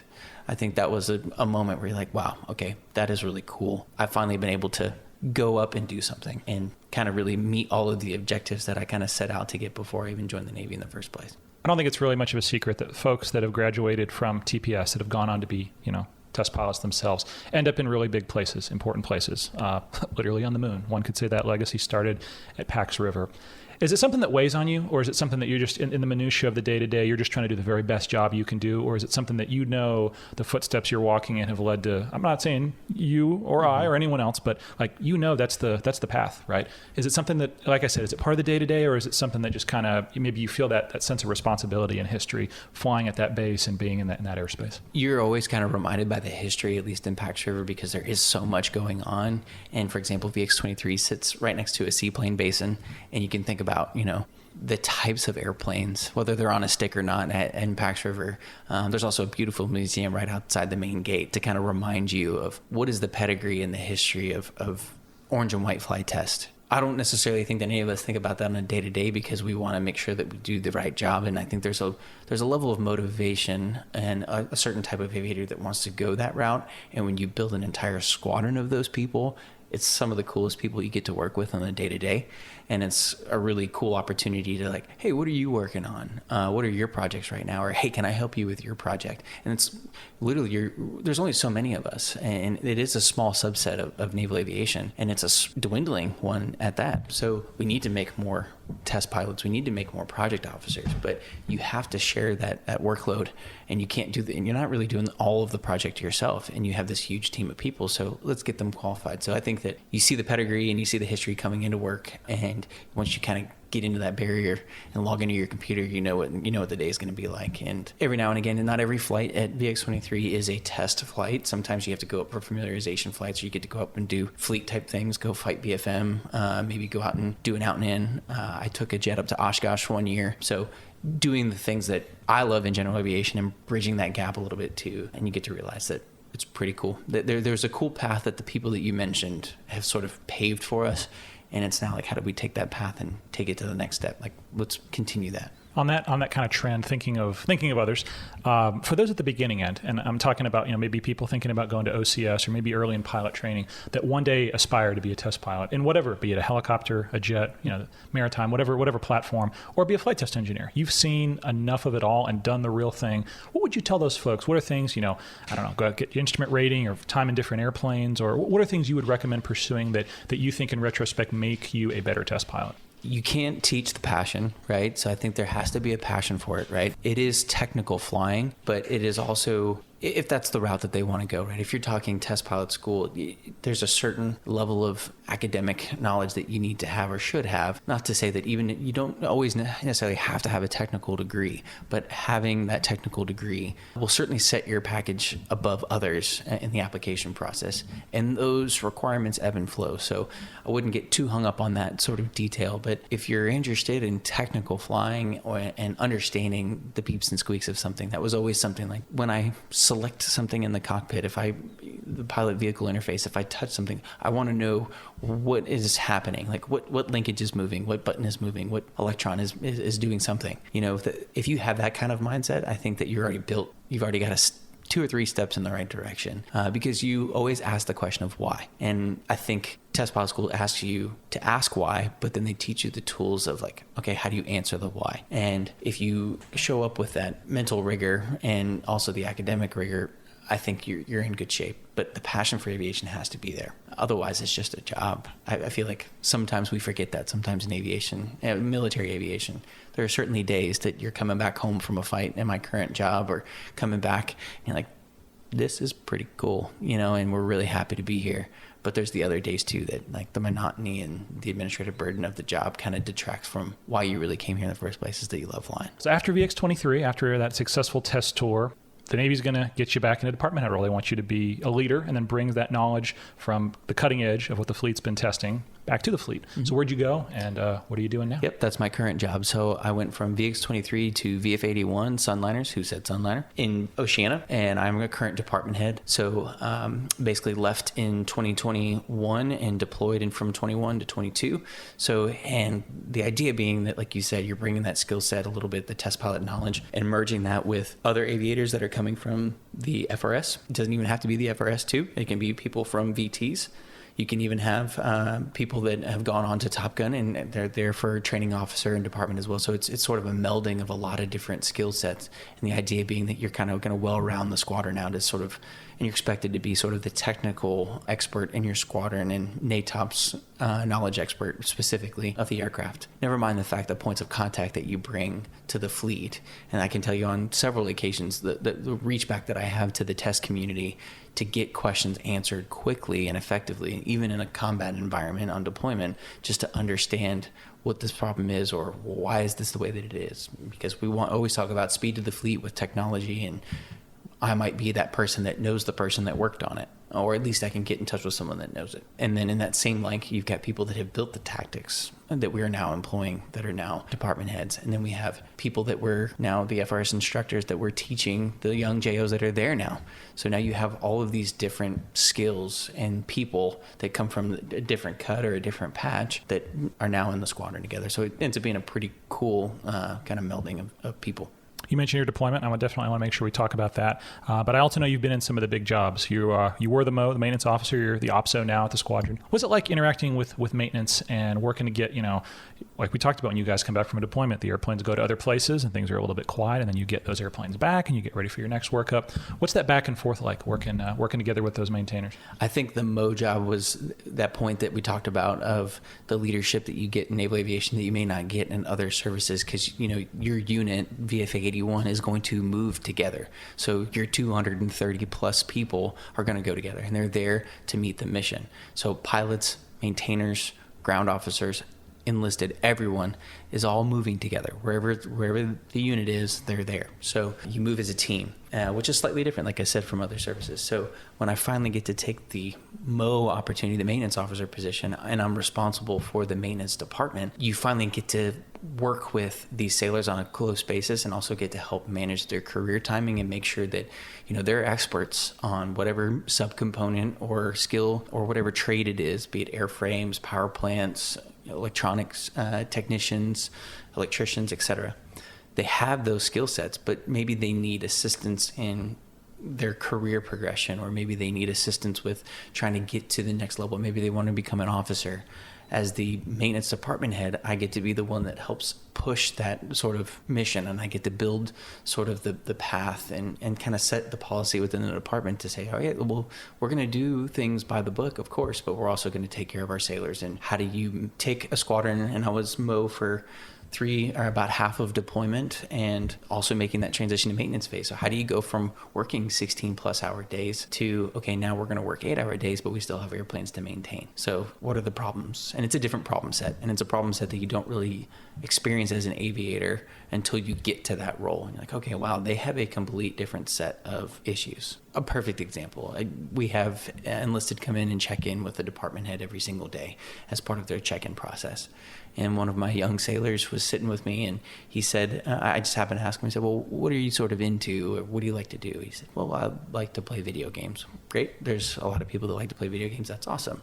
Well, it turns out he likes to fly the F-18 simulator, right? So cool, right? He has an interest in it. But I said, okay, well, when you're not doing that, what are you doing? Well, sir, I don't have a driver's license, so I just play video games when I'm not at work. And so I asked the question, okay, following a day of work, you walk home to your barracks and you play video games until whatever time, I don't need to know the answer, and then you come back to work the next day. Yes. Okay. We're from two different worlds and we operate two different lives, but we work together in a team. Okay. Now I really need to have a little bit more of the intelligence of what their day-to-day is like, because it's easy for me to assume what I think they're doing, but you have to ask those questions. And that's sort of the first opportunity I had in asking those questions. Of course, you were a division officer as a F-18 pilot. You're typically a division officer in most communities at some point, but I think this was the first opportunity to have a little bit more of that. I don't want to call it intrusive leadership, but just a little bit more questions to get a little bit more intelligence or emotional intelligence on the people that were working with you. You can assume things at your detriment and at their detriment in some cases. When we do aircraft commander boards in the 53, we would always kind of stack the deck with someone, hey, you have the most junior co-pilot, most junior crew chief. We're trying to get them to make decisions themselves. And then in the real world, my one probably big emergency when I popped a motor in a 53, most junior co-pilot, brand new check-in, brand new qualified crew chief, and he and she did awesome in their roles. So I also I shouldn't approach it with this perspective of I'm not going to expect anything out of them. They did actually, I might even argue a better job because they were much closer connected to the books and the knowledge and the learning. But yeah, you got to know your people, because you can't, in a moment of stress, you're going to know what you're going to get out of them, what you get out of them because you know them, not because you're just expecting it or hoping for it. That's really, really cool. Okay, let's talk about deployment. You said 21 into 22? Yep. Okay. How long were you in the squadron before you actually went on deployment? So showed up about 3-ish months before deployment. Wow. Okay. Where'd you all go in the world? So we went to the Mediterranean. So it was the first time that we actually had in several years that we've had a true Mediterranean deployment. And it was, to put in perspective, early 2022. I think most people know what happened in around February of 2022, and we just happened to be off the coast when it happened. And so that inevitably changed our game plan. We thought we were going to be going and steaming further east, going through the Suez, but it didn't quite work out that way. But it was a opportunity to have a full Mediterranean deployment, which includes Mediterranean port calls, which I think we're all very excited about and something we look fondly on. What was a good port? Ooh, so many of them. Split, Croatia was a great time, which was a lot of fun for the air wing. Northern Italy, Trieste was great. And then also we pulled into Marseille, which gives you the opportunity to go down the French Riviera. So, I mean, you name it. Just the coolest places that you think that you want to go. And sometimes you have to tell yourself, well, wait a minute, I'm getting paid to do this, like you said, but we're showing up in new places that are considered, vacation places every 4 to 6 weeks. And that's in many ways like the Cold War Navy. That's what a lot of that was doing, was presence in the Baltic and that part of the world, but then also, really good port calls. And then I think what the last 20 years has been Duqm and Manama and, the Middle East. Not saying it's better or worse, but it's worse compared to France, right? So yeah, that's almost kind of what's old is new and what's new is old all over again. Yeah. What was it like operating in that environment? It will be very broad and, broad strokes, obviously, but it's not obviously the air wing is always preparing and, Comp2X, you're certifying that you're ready to go fight whatever, XYZ threat.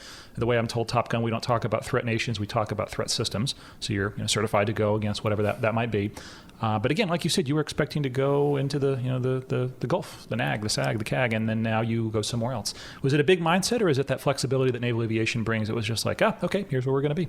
I think it's the flexibility, right? It's what that 4.5 acres brings you that can be floated anywhere. We walked in there, we went into the AOR thinking that we were going to be here for only a couple months and move on to the next place. Turns out not to be the case, and so we just have to build new plans. When everything happened in February, what is the problem set? What is our integration into that problem set? Because we are just one very small component. We are an asset to the AOR and the component commander, right? So we are there to support their needs. Okay, so what other, we're talking about time on deployment, back in the Super Hornet, single seat Super Hornet for clarity. What other memorable kind of experiences did you have? So there was a lot of joint operations, which is pretty cool. So you're working with a lot of NATO countries and their assets. And one of the biggest things on our 2020 deployment was detachments to countries. So detachments to France, detachments to Spain, Italy, which was one of the ones that I went on over to Aviano, and then just working with partner nations and executing some pretty large force exercises with these assets, just to show what we're capable of doing, and also to learn, okay, what is it that you guys can do, like flying with Harriers, Spanish Harriers. Can we tank with them? Okay, well, let's look into the book, and can we give them gas? Let's do those things.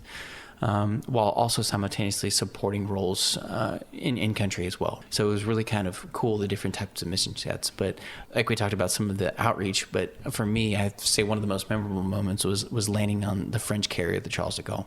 Landing full stop. landing full stop trap. Really? Everything I've seen was always kind of low approaches or touch and goes, a full stop. Yep. So you have to come off the boat at some point too. So I'm guessing you took a cat off the other end. Correct. Wow. Being offered that opportunity amongst an air wing of 4 squadrons and dozens of pilots, I'm not sure who gave me that approval, but thank you for whoever did. But it was an awesome opportunity, at least to represent the squadron. I can tell you my commanding officer was a big advocate at the time for me to go do this. And while we were operating on the Charles de Gaulle, their pilots were flying their airplanes on our boat. So it was a really cool kind of exchange.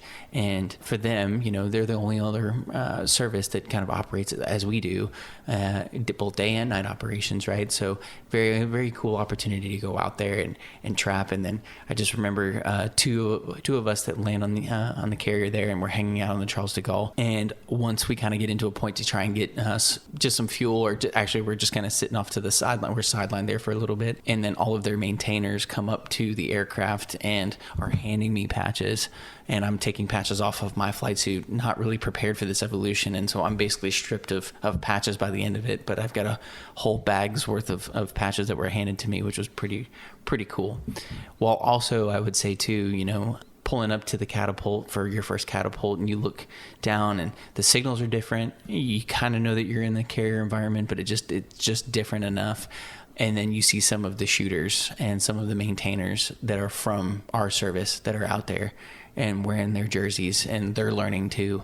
And they've got, smiles from ear to ear, and they're super excited about the whole evolution. And it was just kind of a surreal moment to be like, where am I in the world right now? What am I doing? And I'm on a French carrier. Pretty cool. If there ever was a softball, hopefully this is it. Why is that so important? Why is that interoperability with our allies so critical? I think it's just to learn, that we have a lot of corporate knowledge, I would say, in the Navy, and we impart that with everyone, but who's to say we're doing it right all the time? And I think it's really an opportunity to say, all right, what does your day-to-day look like? And, the French carrier is a lot different than our carrier. Maybe there's things that we can do differently. Maybe there's things that they can learn, and that outreach there. Also, too, it's showing that interoperability to other people that are paying attention, right? Maybe we can do this together. Maybe we can bridge the gap and then also work together as partner nations to be able to have a common goal or a common mission. And I think that just sort of becomes the force multiplier that you need in whatever AOR. It doesn't matter what AOR is, just happen to be the Mediterranean for us, but you could say that in any environment. It's also an ability to be able to test the communication piece and to test the training and to be able to operate. I mean, so while the French carrier was there was nights that we'd launch and we'd just go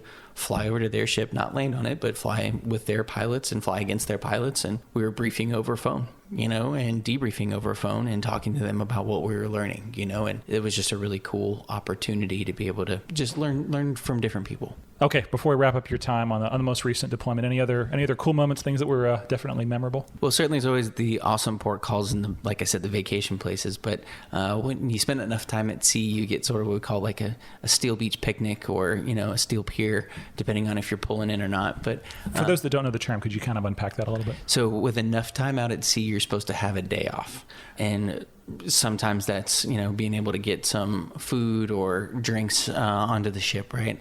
It's an awesome opportunity just to be able to shut down for a day, stop flight operations, and have a day off and cook out. So to paint the picture, you've got everyone basically in PT clothing up on the flight deck. People are hitting golf balls off the back end of the ship. People are throwing footballs and sitting underneath airplanes, and just imagine a beach setting, but your beach is the flight deck of an aircraft carrier. On one of the occasions that we had, and that usually means an extended period of time out at sea, but we actually flew on some prior military folks that basically grilled out for us and cooked us some of the best steaks that we would ever have on a deployment. And they tried to bring ice cream, but it got stuck in customs and unfortunately melted. You can't write that kind of stuff, but what a day it was for all of our sailors just to be able to eat. I think one of my sailors had 5, basically filet mignon style steaks, and I think he ate his body weight, but I tell you what, he was not hungry for a long time. But just a really cool opportunity. Again, you're in the Mediterranean and these people come out to, again, outreach, but, cook a bunch of sailors some food, and that's all they want to do, and hang out with us. And that's literally all they wanted to do, is just thank us for what we were doing. And we tried to thank them in the same way by showing them around the squadron. In fact, when they showed up, I think some of their tools didn't make it through customs, specifically like some of the spatulas and stuff for the grill. And that's the cool part about the aircraft carrier. My skipper just said, hey, let's just go talk to this person and talk to another person. And what do you know, we found the welding section of the carrier, and they made them up a set of spatulas for 15 grills. And it was just a really cool experience. You can make anything on the ship, and it was to be able to show them what we're capable of doing, and then also for them to be able to provide for us was really cool. I've not been to one in person. I've always seen photos and video, but the arrival ceremony when a strike fighter squadron comes back to Oceana, to Lemoore, wherever, it's obviously incredibly emotional. Mm-hmm. Your families have not seen you for a long period of time. A lot of hard work has gone on. Lives have continued to go on, back here in the U.S. while y'all are away doing the hard stuff. But I would also guess flying in it, being part of that actual evolution in the air. You were the Mo. I've always told the Mo gets to bring the, maybe not the best airplane back to shore, but it's also that vote of confidence that on fly-off day, everything is airworthy, and the Mo is going to be the one taking the big one home, so to speak. But obviously, I think you talked about you were the slot, bringing all the jets back. What was that flight like? It had to be a really memorable moment. It happened so quickly that you kind of forget about it, and so sometimes you need some footage to do it. And so those are the days that you might actually be able to get a GoPro in with the appropriate approval to do so. But that being said, the work up towards it as the Mo was also kind of interesting, right? Like 9-month deployment in carrier environment is very hard on any airplane.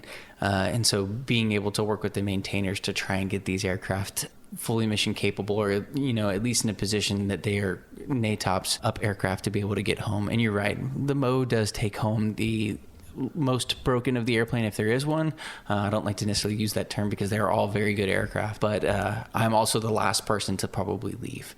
So I'm the one that sits with the jet running, waiting for someone to break. So I am the turning spare as the Mo for anyone that has any issues in our squadron. And I will take credit for it somewhat, but mostly my 81 maintenance department is the one that did all this work. But all 10 of our airplanes were up and airborne and able to fly. Not every squadron that day could say that. We're very proud of the fact that was how we came home, and we came home right. And so it was a relatively quick flight. You launch, you got to get joined up, and then there was a request by the ship for us to do a flyover. So we did an squadron flyover of the ship, and then we flew home. And once we pointed west to get back home and we saw land for the first time, that was the U.S., we're like, okay, we are actually going home. And then when you start talking to people on frequencies that you recognize, and maybe you even recognize the voice of the person on that frequency, you kind of start to understand, well, wait a minute, I am coming home. And it's not until you kind of get into that break and you're in the slot position and you got everyone around you and you say, well, wait a minute, that's Oceana, that's home. And if you peek down, and I know I did, I saw my family. I had extended family and my wife and sister, dad, grandparents, you name it. We're all there waiting. And you kind of look down and you see the line of people and they're all kind of waving at you. It can be a very emotional moment for sure. And that was the first one for me as a department head, right? Third deployment and first time to be able to bring a jet home, which is cool. And we had some junior officers that also got lucky enough to be able to bring a jet back as the numbers just kind of worked out. So just an amazing opportunity, and the tradition associated with it, and the taxiing back and shutting down and being able to meet your family and loved ones on the flight line. It's something that happens so often in this part of the world that, it's not forgotten, or it doesn't, become something that seems standard. But I tell you, being a part of it was amazing. Try to close all these out with gratitude. And first off, I want to say thank you to you for taking so much time today. Thank to you. Apollo. And just for clarity, Apollo is the dog. Yeah. I don't think there's any more measure of dedication to someone who loves aviation, names their dog Apollo. And to Bianca, too. I want to say thank you to all of you. So thanks for taking so much time, telling your stories. But I also want to give you the last words. Anything maybe we didn't talk about, or anything else you wanted to mention? I know you got some exciting things coming in the future, and we'll wait to talk about those. Obviously, you've got a lot more in the front view than the rear view mirror coming. Mm-hmm. But anything else? You get the final word. I just want to thank people that have kind of been a part of this path. You kind of have to earn the trust and confidence from everyone. I've had an awesome support network. My parents, my family, sister, wife, everyone has always been super supportive. But, I've been mentored throughout the years through people that have done this job and saw something in me. And I would like to thank them. So, if it's Pigpen or Scooter, any of those guys, those are the type of people, Skin, people like that they saw something in me and wanted to ask more of me. And they said, what you're doing right now is good, but you can do better. And they somehow knew what my love language was and determined that I'm determined to do other things, and they would help me along the way. And that's true of a lot of the people that I've worked with, a lot of my commanding officers. I've had so many good ones and so many different leaders out there that look at all of us, not just me. And it's not just me. And I don't want it to sound like it's oriented at me. I want people to understand that those leaders are making decisions, or they're looking at you in a certain way, and they're kind of helping you carve the path by asking the questions, right? Like I mentioned, there's a lot of moments in my career where I felt like my timing was to the detriment of what I really wanted to do. And it was those people that stood up and said, well, we can fix that problem. We can step up and help. And that's what has allowed me to have the career that I've had in the Navy so far. And I wouldn't be here without them. On that same note, I would also not be here without the support network of my family. Perfect way to end it. Thanks, Bacon. Thanks. Thanks, as always, for taking the time and tuning in to Safe on Deck. Hope you enjoyed this episode. It shouldn't need to be said, but just in case, I'll say it. The views and opinions presented on Safe on Deck are my own, and those of my guests, and do not represent the official policy or position of the Department of Defense, the Department of the Navy, or its components. Be well and fly safe out there. See you next time.